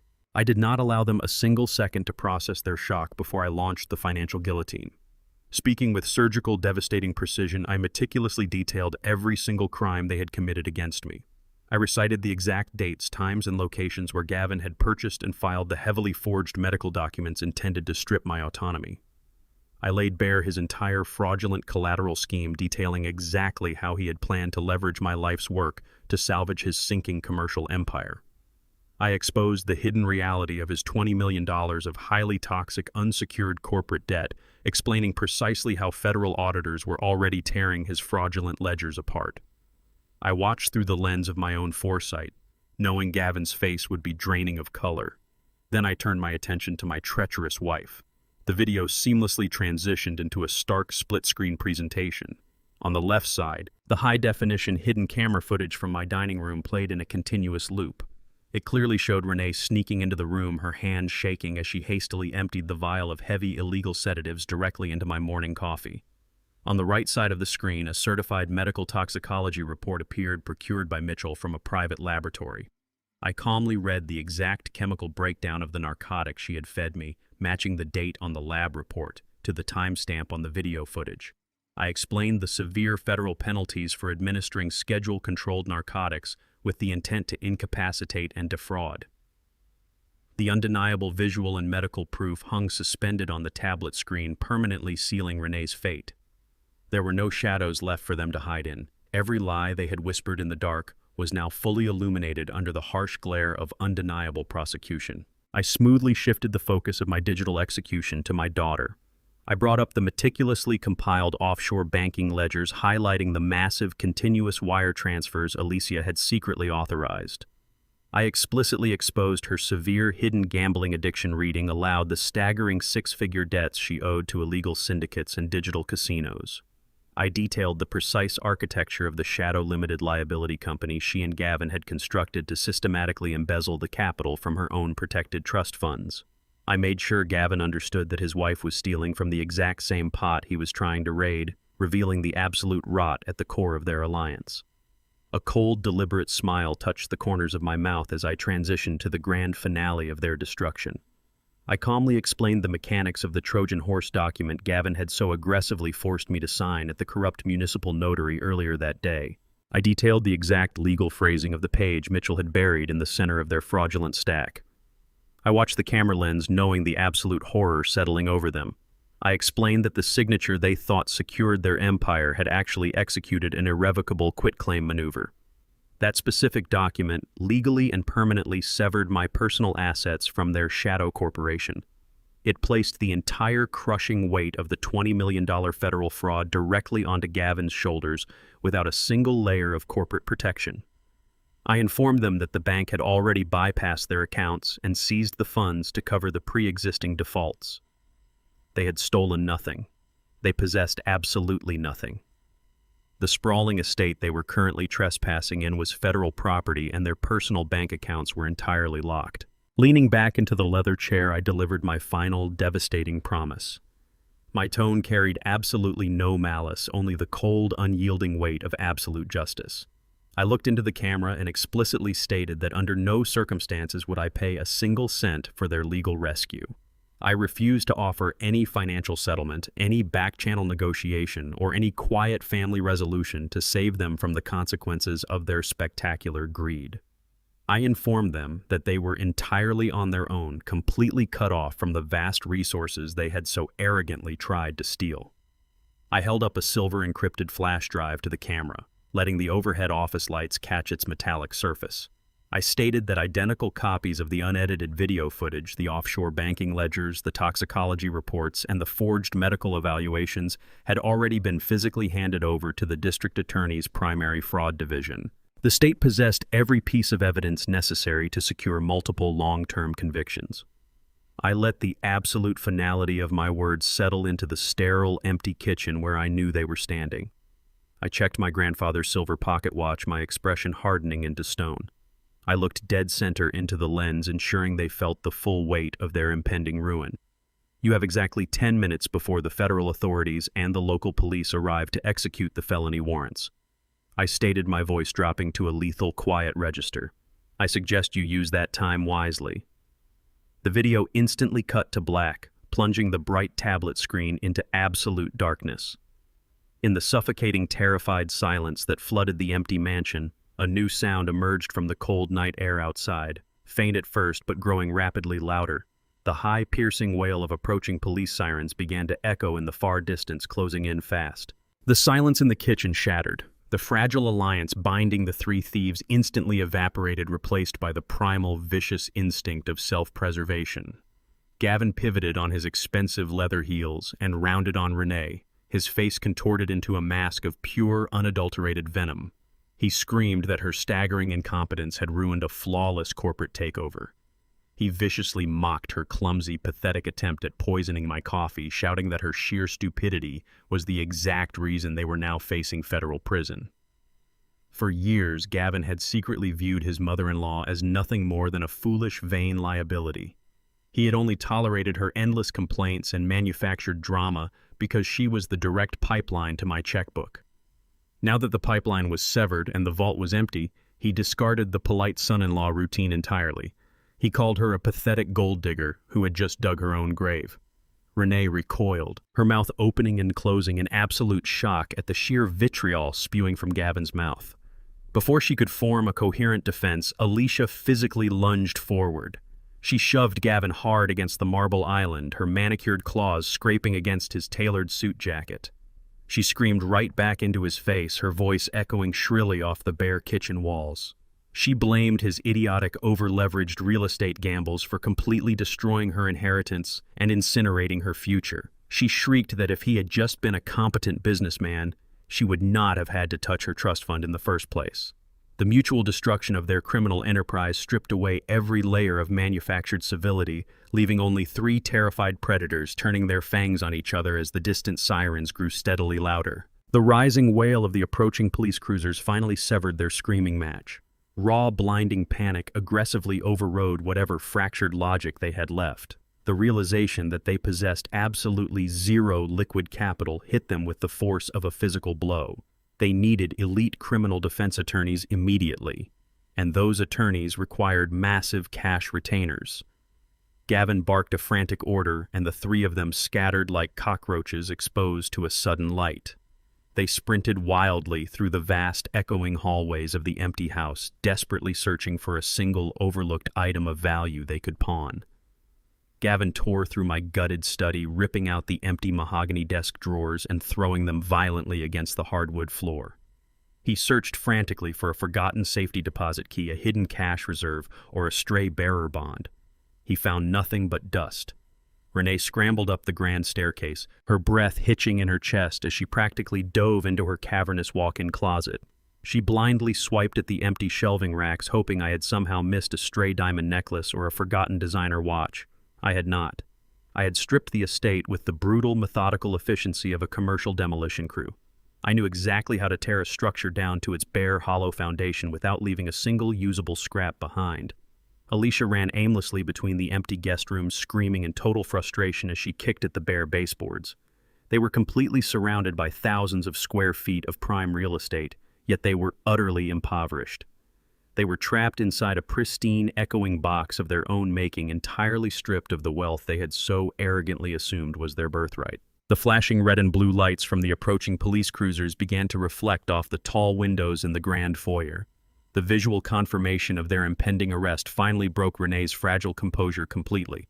She abandoned the frantic search for valuables, turned on her heel, and bolted down the sweeping staircase. She sprinted out the shattered front door, her designer heels slipping dangerously against the expensive white gravel of the circular driveway. She completely ignored Gavin and Alicia shouting after her, entirely consumed by the singular instinct to flee the property before the federal authorities crossed the threshold. She reached her pristine luxury SUV, ripped the driver's side door open, and threw herself onto the plush leather seat. Her hands shook violently as she jammed the electronic key fob into the ignition console, desperately hitting the start button. The engine roared to life, but before she could even shift the transmission into drive, a massive, deafening air horn blasted right in front of her windshield. Two heavy-duty commercial tow trucks had just aggressively swung into the driveway, their massive steel bumpers completely blocking her only exit path. The heavy diesel engines idled loudly as two imposing repo men stepped out of the cabs. They marched directly to the front of Renee's vehicle, unspooling thick steel chains. One of the men slapped a thick laminated document directly against the driver's side window. Renee stared in absolute horror at the bold lettering. It was an immediate, non-negotiable seizure order explicitly authorized by the primary bank's fraud department. Because the vehicle had been purchased using the newly frozen shadow accounts, it was now classified as stolen federal collateral. She was entirely trapped behind the steering wheel, completely boxed in by the physical manifestation of her financial ruin. Inside the hollow mansion, Gavin heard the heavy diesel engines of the tow trucks blocking the front driveway. He instantly realized the main exit was entirely compromised. Panic seized his throat as the heavy thud of police boots hit the front porch steps. He abandoned Alicia in the empty kitchen without a second thought. He sprinted toward the rear of the house, throwing his weight against the heavy glass patio doors. They swung open, spilling him out onto the expansive manicured back lawn. He scrambled over the stone retaining wall, his tailored suit snagging and tearing on the rough masonry. He sprinted aggressively toward the dense tree line bordering the back edge of the estate, desperately hoping to vanish into the heavy woods before the tactical units could establish a perimeter. He kept his eyes locked on the dark sanctuary of the trees, his lungs burning as he pushed his legs to their absolute limit. He burst through the first line of heavy brush, expecting open woods. Instead, he slammed face first into a solid wall of dark, tactical armor. He rebounded hard, stumbling backward onto the damp grass, gasping for air. Standing completely impassively beneath the shade of an old oak tree was Mitchell Cohen. My attorney adjusted his tailored jacket, looking down at the pathetic, disheveled man on the ground. Flanking Mitchell were three heavily armed, unsmiling federal detectives. They wore tactical vests boldly stenciled with the letters FBI. The lead detective stepped forward, completely ignoring Gavin's pathetic, breathless stammering. He presented three active, federally mandated arrest warrants. He recited the charges with clinical, devastating precision, listing conspiracy to commit wire fraud, aggravated corporate forgery, and severe elder abuse. The heavy, cold steel of the handcuffs snapped shut around Gavin's wrists with a sharp metallic click that echoed through the quiet trees, permanently ending his arrogant reign. The harsh fluorescent lights buzzed overhead, casting a sickly pallor over the sterile, windowless interrogation room. Gavin sat rigidly in a heavy metal chair, his wrists chained securely to the steel table bolted to the floor. Sweat poured profusely down his neck, completely soaking the collar of his bespoke designer shirt. Despite the heavy steel biting into his skin, Gavin instinctively retreated to the only survival mechanism he knew. For 10 years, he had ruthlessly bullied his way through corporate boardrooms, relying on aggressive intimidation and loud, rapid-fire demands to overwhelm his opponents. He attempted to deploy those exact same predatory negotiation tactics right now, entirely failing to comprehend that he possessed absolute zero leverage in a federal criminal proceeding. He squared his shoulders and glared at the two detectives sitting across from him, launching into a rehearsed, indignant tirade. He aggressively insisted that this entire federal raid was a colossal misunderstanding driven by a bitter, declining old man. He raised his voice demanding they release him immediately, claiming he was simply executing his fiduciary duty to protect his father-in-law's massive commercial empire. Gavin leaned forward against the chain, spinning a desperate narrative about my supposed advanced dementia. He loudly insisted that my mental faculties had completely collapsed, leaving the estate vulnerable to scavengers. He claimed that every legal transfer, every quitclaim deed, and every banking override was a necessary protective measure orchestrated by a loving family to secure my legacy before my shattered mind destroyed it. He demanded a phone call to the district attorney, acting as though he could simply negotiate his way out of federal custody by throwing enough corporate buzzwords at the wall. The lead federal detective, a stocky man with cold, impassive eyes, let Gavin rant for 5 uninterrupted minutes. He did not blink, and he did not attempt to interrupt the desperate performance. When Gavin finally paused to catch his breath, expecting compliance, or at least hesitation, the detective calmly reached into his black leather briefcase. He pulled out a thick, heavy medical dossier and slid it across the cold steel table until it rested directly under Gavin's chained hands. The detective tapped the cover and informed Gavin that he was looking at a comprehensive, perfectly clean cognitive evaluation. He stated that the document was completely finalized and signed by 3 independent board-certified neurologists just 48 hours prior. The evaluations definitively proved my mind was sharp, entirely lucid, and legally competent, instantly destroying Gavin's primary defense strategy. Gavin stared at the medical seals, his mouth opening and closing in sudden, suffocating silence. Before he could formulate another lie, the detective reached back into his briefcase and produced a slim black laptop. He flipped the screen open, turned it to face Gavin, and pressed a single key. The crystal-clear 4K high-definition video of the lake house deck played loudly in the small, echoing room. The speakers blasted the undeniable sound of Gavin's own arrogant voice. The footage captured him raising a crystal glass of expensive scotch, confidently toasting to my impending forced institutionalization, while Renee happily bragged about securing my signature. Gavin sat entirely paralyzed as he watched his digital ghost explicitly detail their conspiracy to strip my estate and commit massive federal fraud. The video was absolute terrifying proof of premeditation captured in flawless quality. Gavin stared at the glowing laptop screen, the remaining blood completely draining from his face as his own arrogant voice condemned him directly to federal prison. The undeniable visual evidence shattered his fragile facade of control. Absolute panic seized his chest, causing his breathing to turn ragged and shallow. Desperate to escape the tightening noose, Gavin instantly abandoned his mother-in-law. He began stammering wildly, attempting to shift the entirety of the blame onto Renee's shoulders. He frantically babbled that the entire scheme was her twisted idea, explicitly revealing her sinister poisoning operation. He shouted that Renee was actively drugging my coffee with heavy illegal sedatives to manufacture the very dementia he had just lied about. He practically begged the detectives to believe that he was just an innocent bystander, manipulated by a greedy, ruthless woman trying to control her husband's fortune. The lead detective simply watched him scramble, his expression hardening into absolute disgust. He leaned forward, bracing his forearms against the steel table, and sharply cut off Gavin's frantic confession. The detective stated that they already possessed the complete toxicology reports and the hidden camera footage proving Renee's chemical assault. They did not need his testimony to bury her. Reaching into his jacket pocket, the detective produced a final, neatly stapled legal document. He dropped it onto the steel surface beside the laptop. It was not a piece of evidence against Renee. It was a finalized, aggressively binding legal affidavit bearing a fresh blue ink signature on the bottom line. The detective tapped the signature, ensuring Gavin recognized the distinctive handwriting. The detective stared dead center into Gavin's horrified eyes and delivered the final executionary blow. He calmly informed the broken executive that his wife Alicia had already sat in this exact interrogation room 2 hours ago. Facing decades in federal prison for massive wire fraud and embezzlement, she had instantly folded. The detective explained that Alicia had accepted a comprehensive, extremely aggressive plea deal offered by the district attorney. To save herself from maximum prison time, she had willingly and thoroughly thrown both Gavin and Renee entirely under the bus. The document sitting on the table was her sworn signed testimony. She had provided the federal auditors with every single detail regarding the forged notary documents, the illegal offshore shadow accounts, and Gavin's desperate scheme to hide his $20 million in toxic corporate debt using my stolen assets as collateral. She had handed the FBI the exact blueprints to his financial crimes, securing her own leniency by ensuring Gavin took the maximum fall. Gavin slumped back in the heavy metal chair, the steel chains rattling loudly against the table. The reality of his absolute isolation crashed down upon him.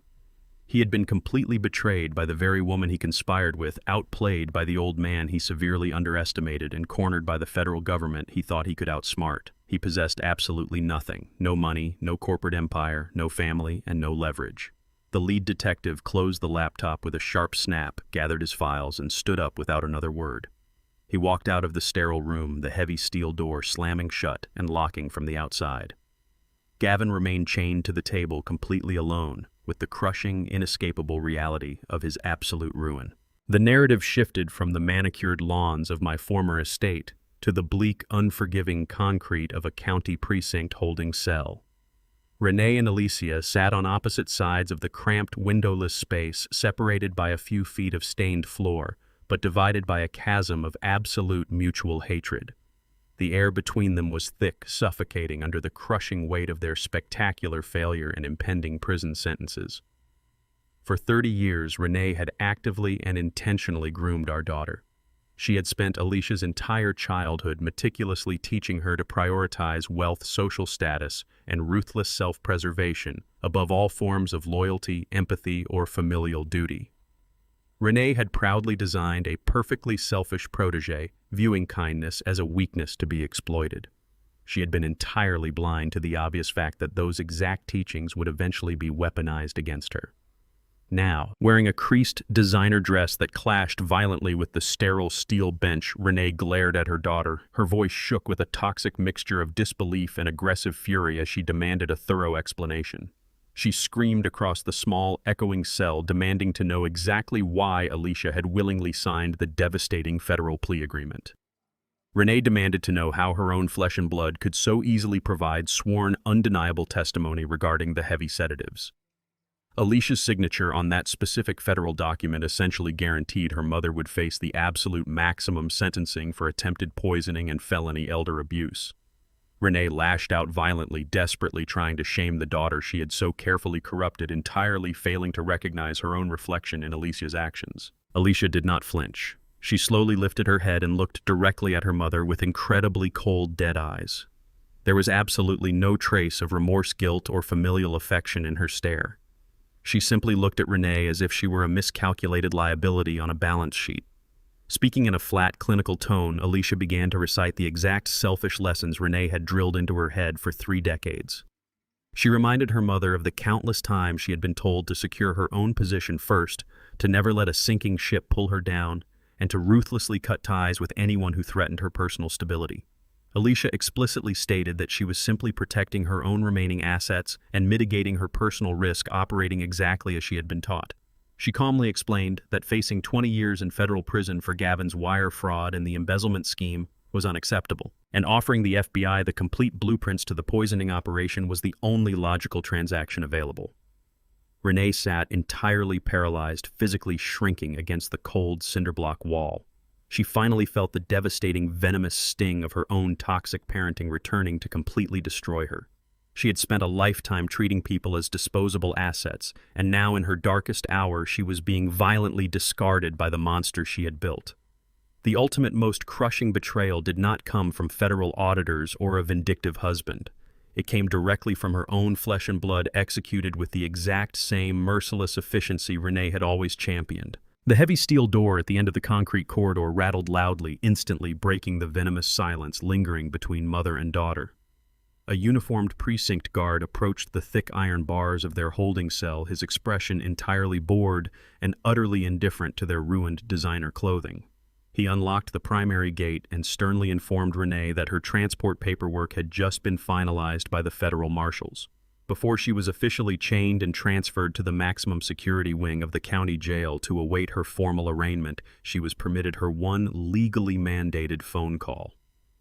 The guard pointed down the corridor to a heavy stainless steel telephone permanently bolted to the cinderblock wall. Renee stumbled forward, her knees shaking so violently she could barely support her own weight. She grabbed the heavy receiver with trembling, sweating hands, her mind frantically racing through her rapidly dwindling list of potential allies. Every high society friend and expensive corporate attorney had already blocked her number the instant the massive federal warrants went public. She had only one desperate option left. Her manicured fingers aggressively punched in my direct private mobile number. She closed her eyes tightly, deliberately, taking shallow, ragged breaths to carefully manufacture the physical symptoms of a severe, uncontrollable panic attack. She desperately hoped to exploit the lifelong patience, silent endurance, and quiet forgiveness I had consistently offered her over our decades of marriage. She actively prepared to deploy a relentless barrage of fake tears, pathetic apologies, and manufactured vulnerability, thoroughly convinced she could still manipulate my fundamental empathy to somehow halt the crushing momentum of the federal justice system. The phone rang endlessly, each prolonged digital tone echoing loudly in her ear, amplifying the absolute terror violently constricting her throat. Renee gripped the steel receiver so tightly her knuckles turned a bruised shade of white. She prayed frantically to whatever deity would listen that I would simply answer the call. Her desperate brain furiously constructed a pathetic, fabricated narrative of ultimate victimhood. She meticulously planned to sob into the receiver, aggressively begging me to pull my resources and drop the crushing federal charges. She fully intended to claim she was deeply confused, terrified for her own life, and violently pressured into compliance by Gavin's aggressive physical threats. She was completely ready to paint herself as a helpless, fragile hostage trapped in her son-in-law's massive criminal conspiracy, entirely erasing her own active, malicious role in pouring heavy narcotics into my daily coffee. The digital ringing stretched on for what felt like a torturous eternity, pushing her absolute panic to the absolute breaking point. She was seconds away from hanging up and fully facing the bleak reality of a concrete cell when the ringing abruptly ceased. The encrypted line clicked open with a sharp static snap. Renee did not hear the chaotic sounds of aggressive lawyers blaring police sirens or busy municipal offices. Instead, a profound peace bled through the speaker. She heard the steady, rhythmic, and incredibly calm sound of cold wind sweeping through tall pine trees, and the gentle, continuous lapping of deep water against a sturdy wooden dock. The serene natural acoustics transmitted directly into the suffocating fluorescent-lit county precinct hallway. She opened her mouth fully ready to unleash her torrent of manufactured tears, but the air froze completely in her lungs as I finally answered the phone.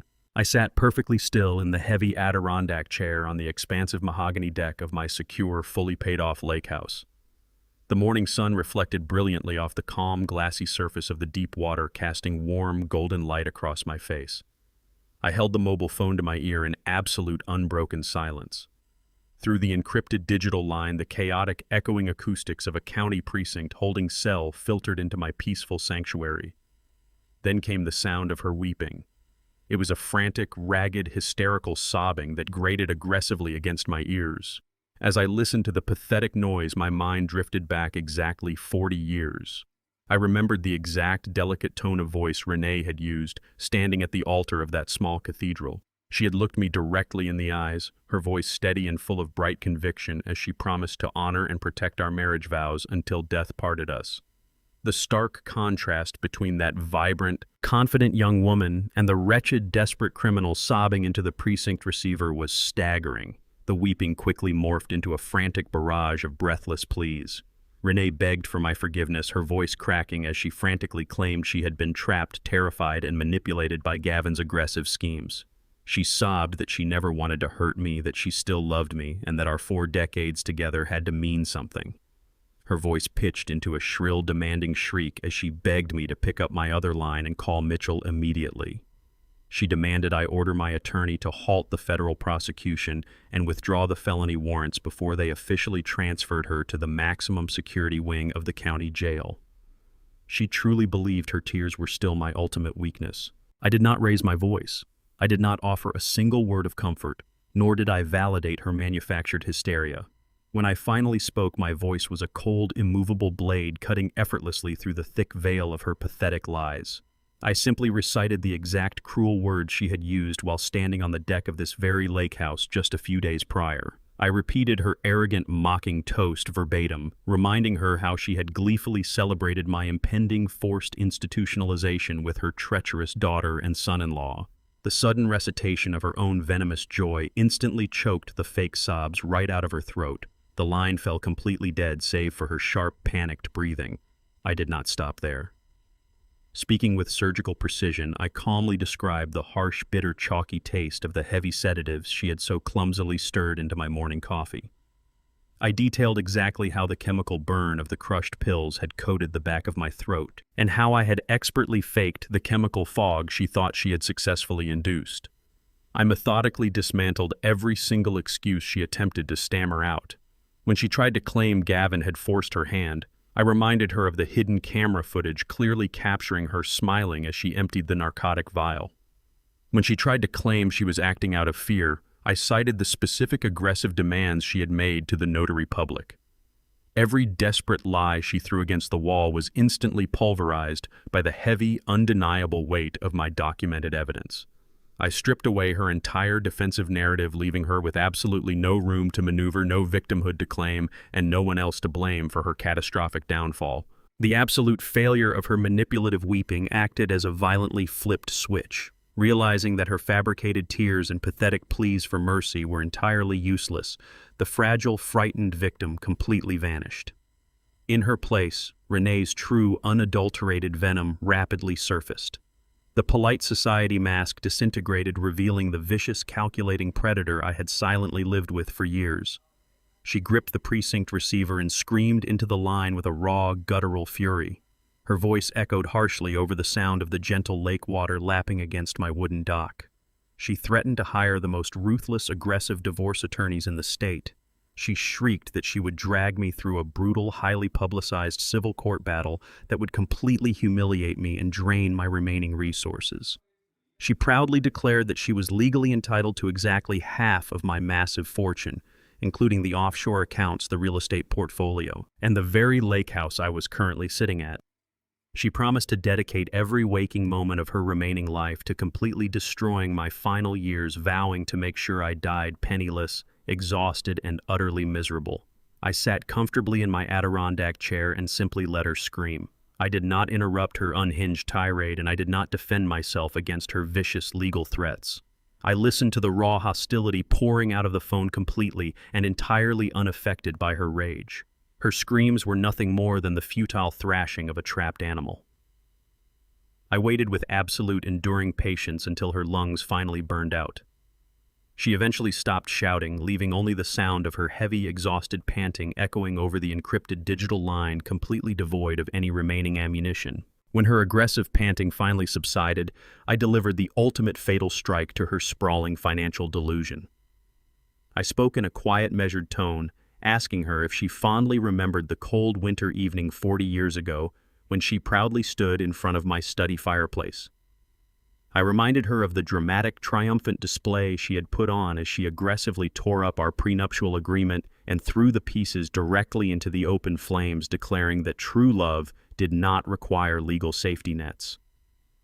I heard her breath hit sharply over the receiver as the memory instantly crystallized in her mind.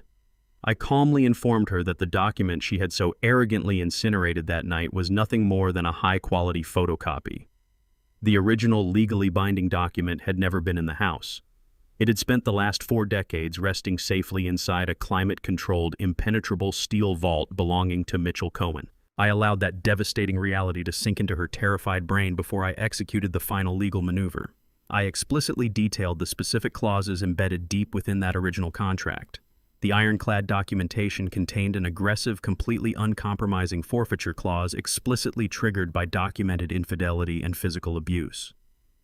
By actively attempting to poison me to seize my estate, she had legally activated her own total disinheritance. She was officially entitled to absolutely nothing. No offshore accounts, no real estate, and no alimony. She was completely destitute, facing decades in federal prison without a single dollar to her name. I did not wait for her to scream again. I simply pulled the phone away from my ear and pressed the end call button, severing my connection to her forever and returning my world to the peaceful sound of the wind. 6 months of relentless federal prosecution had completely ground them into dust. The imposing, cavernous federal courtroom was suffocatingly silent, stripped of any warmth or mercy. Gavin, Renee, and Alicia sat shoulder to shoulder at the heavy oak defense table, looking utterly unrecognizable from the arrogant, polished thieves who had once occupied my sprawling estate. They wore cheap standard-issue suits provided by their exhausted public defenders. Their skin held a sickly gray pallor, and their posture was deeply slumped, entirely defeated by the brutal, inescapable weight of the legal system they had once thought they could so easily manipulate. The distinct sharp scent of polished wood and industrial floor wax hung heavily in the sterile air. That specific chemical smell instantly transported me back 30 years. It was the exact scent of the municipal courtrooms where I had spent decades fighting vicious, bloodthirsty commercial developers over zoning rights and contract disputes. I had spent half my life bleeding in rooms exactly like this one, fighting tooth and nail to secure the immense wealth that built my family's future. I knew exactly how to survive in this environment.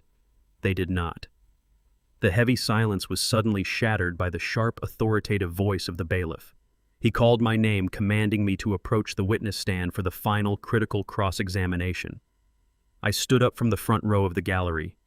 I adjusted the lapels of my tailored charcoal suit, feeling the collective gaze of the jury lock onto my every movement.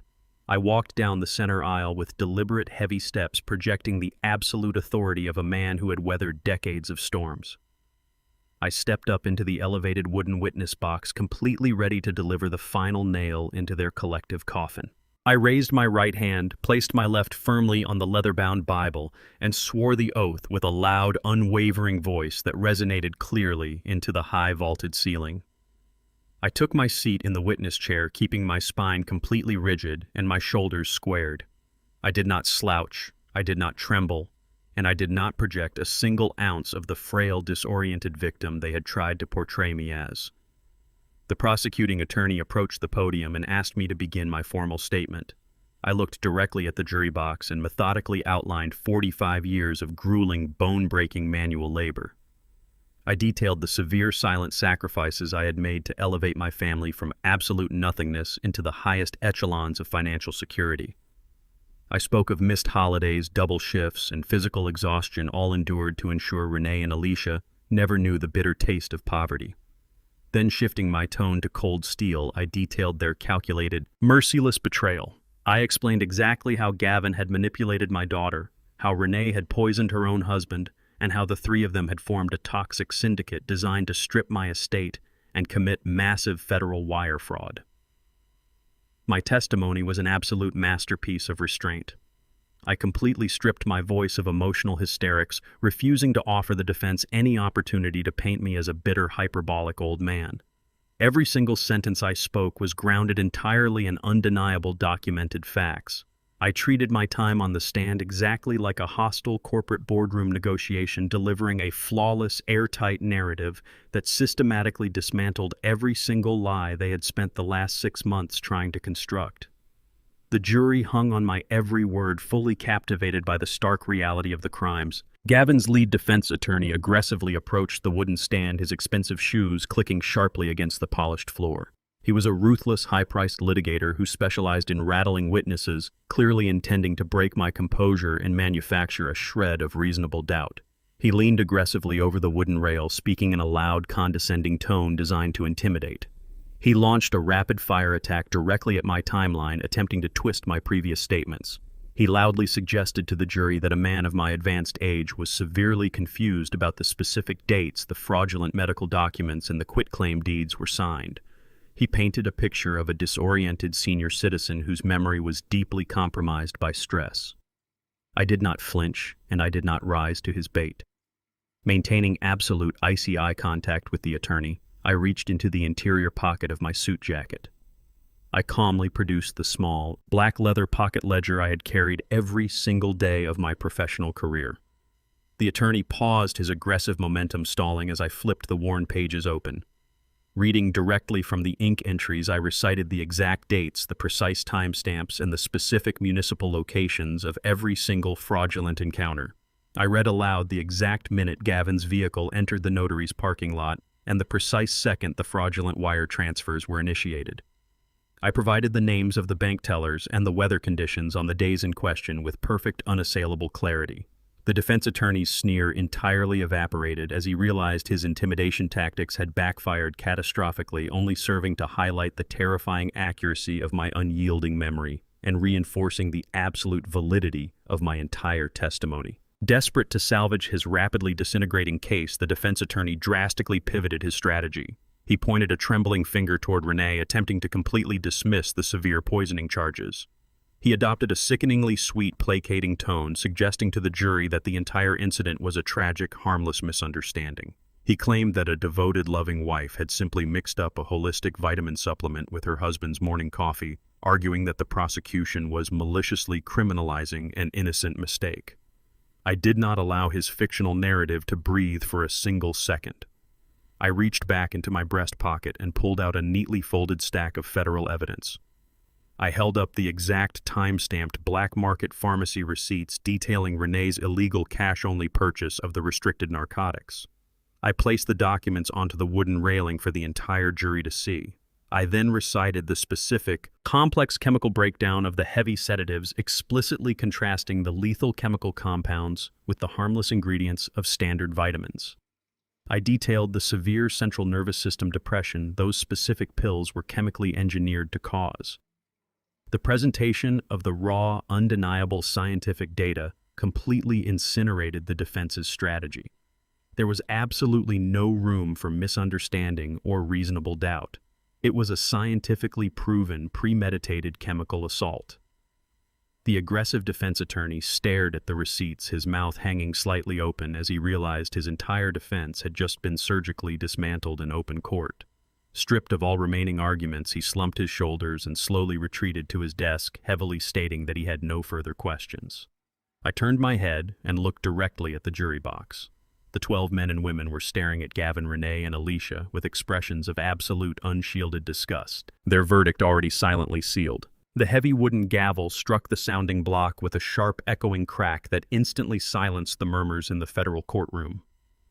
Judge Harrison, an imposing, steel-haired figure universally feared for his merciless, unyielding sentencing in cases of elder financial exploitation, leaned forward over the high mahogany bench. He commanded the defendants to rise. Gavin, Renee, and Alicia stood on trembling legs, their cheap suits hanging off their defeated frames. As they waited for the hammer of justice to fall, I remained seated in the front row of the gallery. My eyes drifted briefly to my daughter. Looking at Alicia's slumped, terrified posture, a sudden, vivid memory pierced my rigid composure. I remembered standing in a sterile hospital room 30 years ago, holding her tiny, fragile newborn body wrapped in a pink blanket. I remembered promising to shield her from the cruelty of the world. In that quiet, heavy moment in the courtroom, I fully and permanently accepted that the innocent child I had loved with my entire soul was completely dead, replaced by the greedy, hollow stranger trembling before the judge. I severed the final lingering thread of my paternal attachment without a single tear. Judge Harrison adjusted his reading glasses and locked his fierce gaze onto the three criminals. He did not mince words. He loudly berated them for their monstrous, predatory behavior, stating that their coordinated conspiracy was the most repulsive display of familial treachery he had witnessed in his entire judicial career.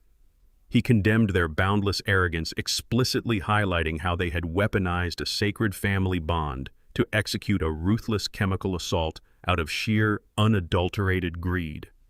The immense force of his judicial reprimand stripped away their last remaining shreds of false dignity, priming them for the devastating final verdict.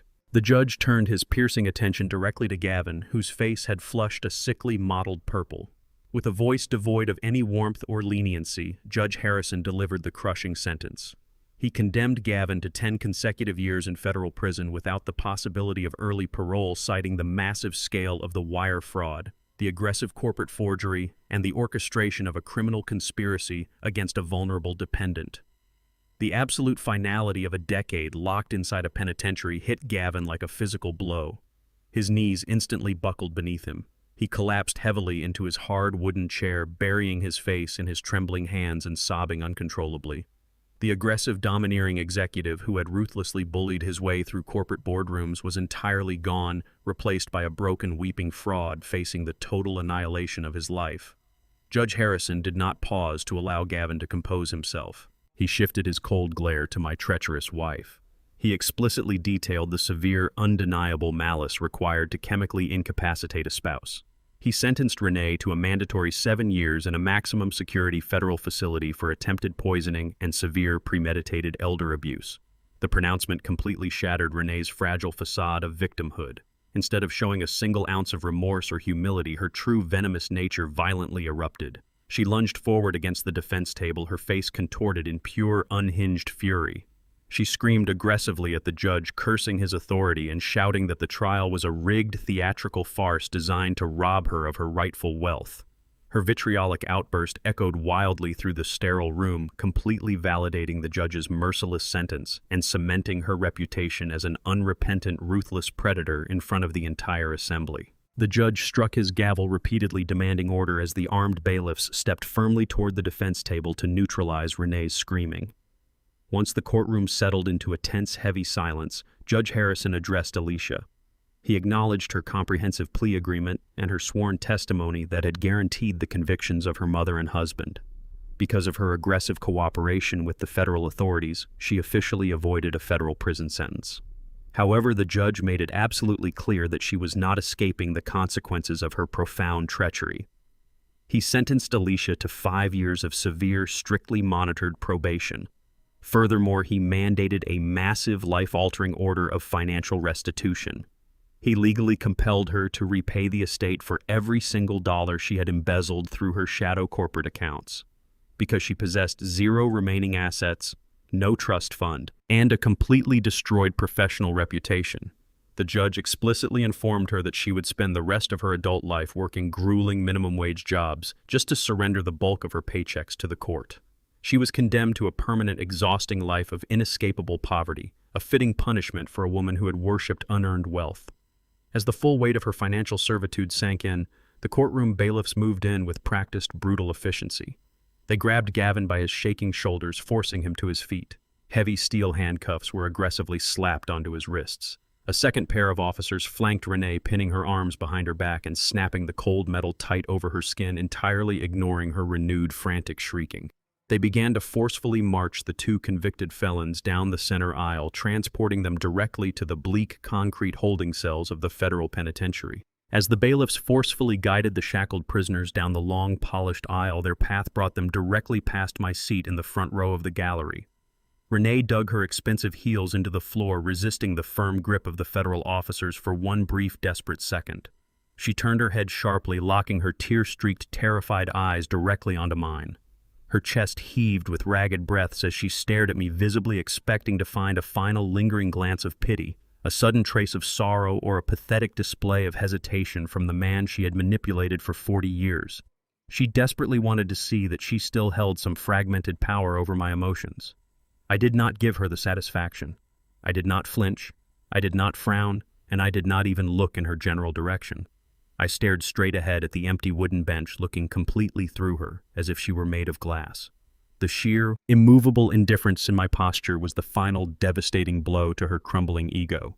The bailiffs yanked her forward, dragging her aggressively out of the courtroom, her frantic wails fading down the long, sterile corridor until they were completely swallowed by the heavy slam of the containment doors.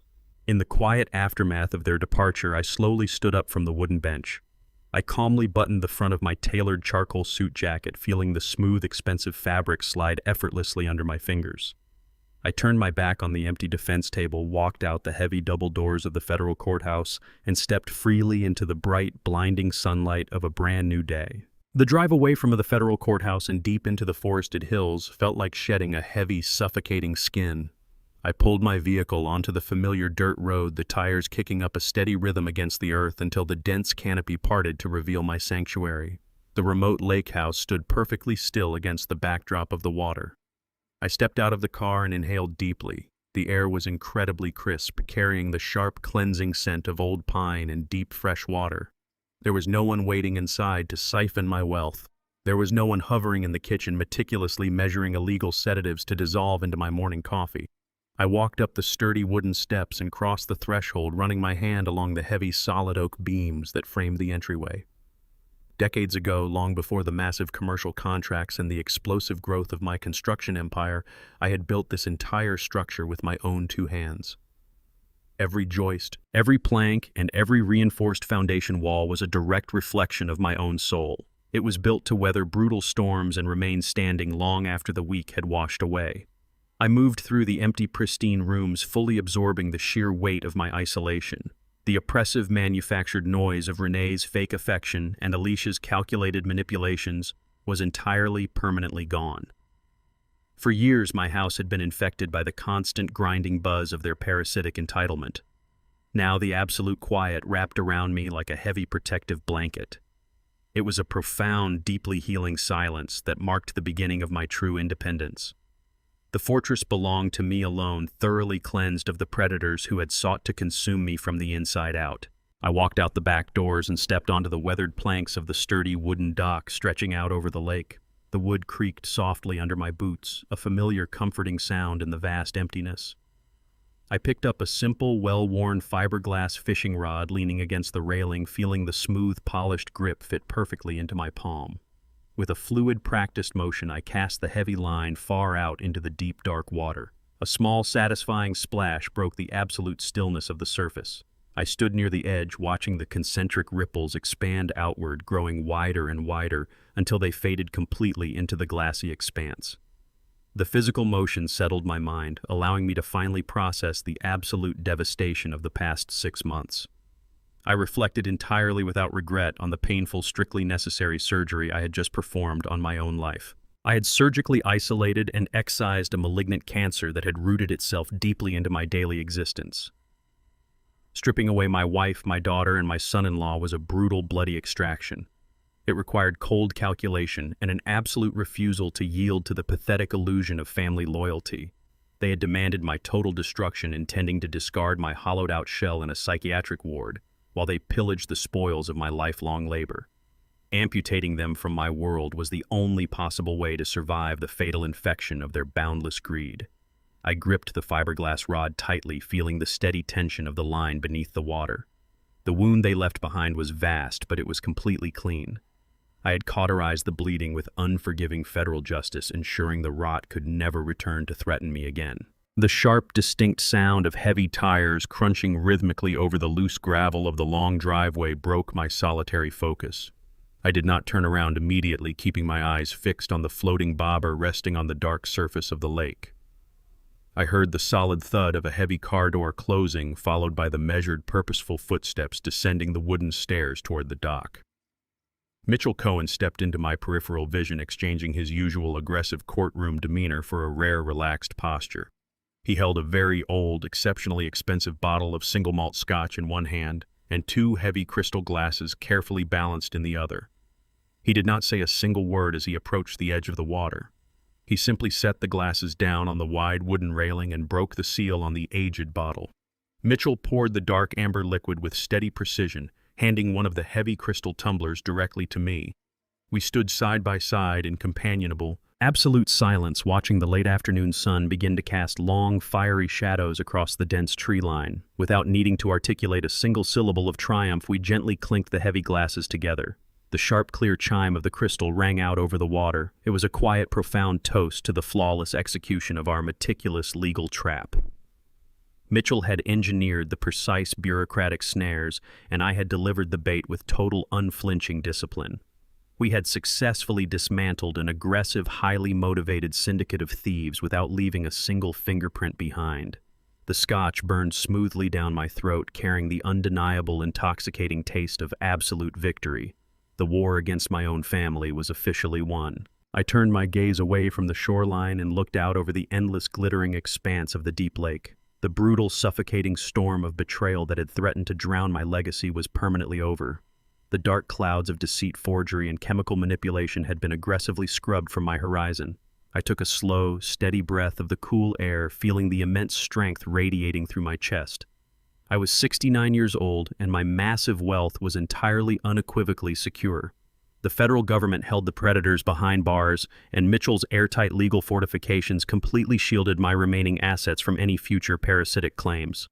My physical health, no longer compromised by the heavy toxic sedatives Renee had secretly fed me, was absolutely perfect. The fog had entirely lifted from my mind, leaving behind a sharp, brilliant clarity. My life, after decades of exhaustive sacrifice and silent endurance, was finally and completely my own. I did not owe a single cent, a single apology, or a single moment of my time to anyone who did not earn my respect. The people who had viewed my kindness as a weakness were currently sitting in concrete cells, entirely stripped of the luxury they had tried to steal. I took another slow sip of the expensive scotch, savoring the absolute stillness of my remote sanctuary.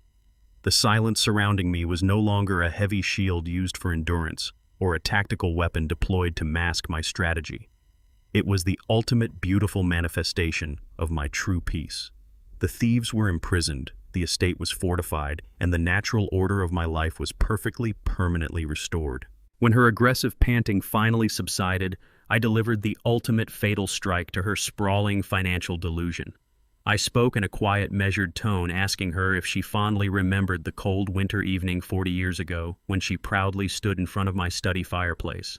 I reminded her of the dramatic, triumphant display she had put on as she aggressively tore up our prenuptial agreement and threw the pieces directly into the open flames, declaring that true love did not require legal safety nets.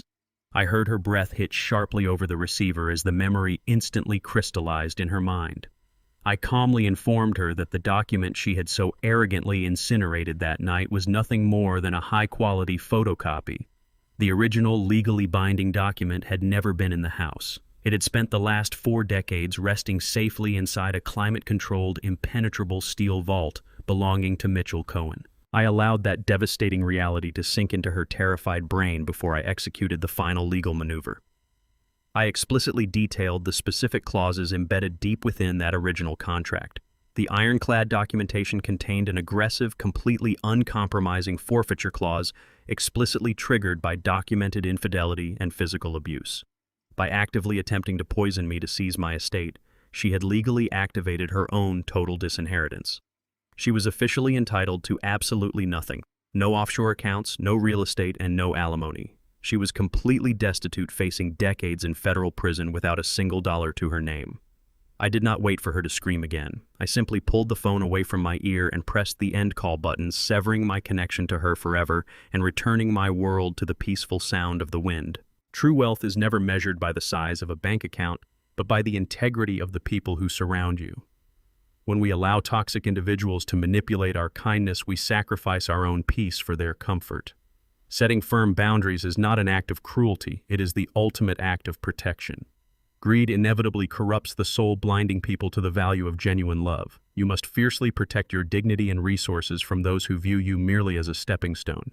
True victory is found in walking away with your integrity completely intact and secure. Did this story resonate with you? Share your thoughts in the comments below, and do not forget to like and subscribe for more thrilling narratives.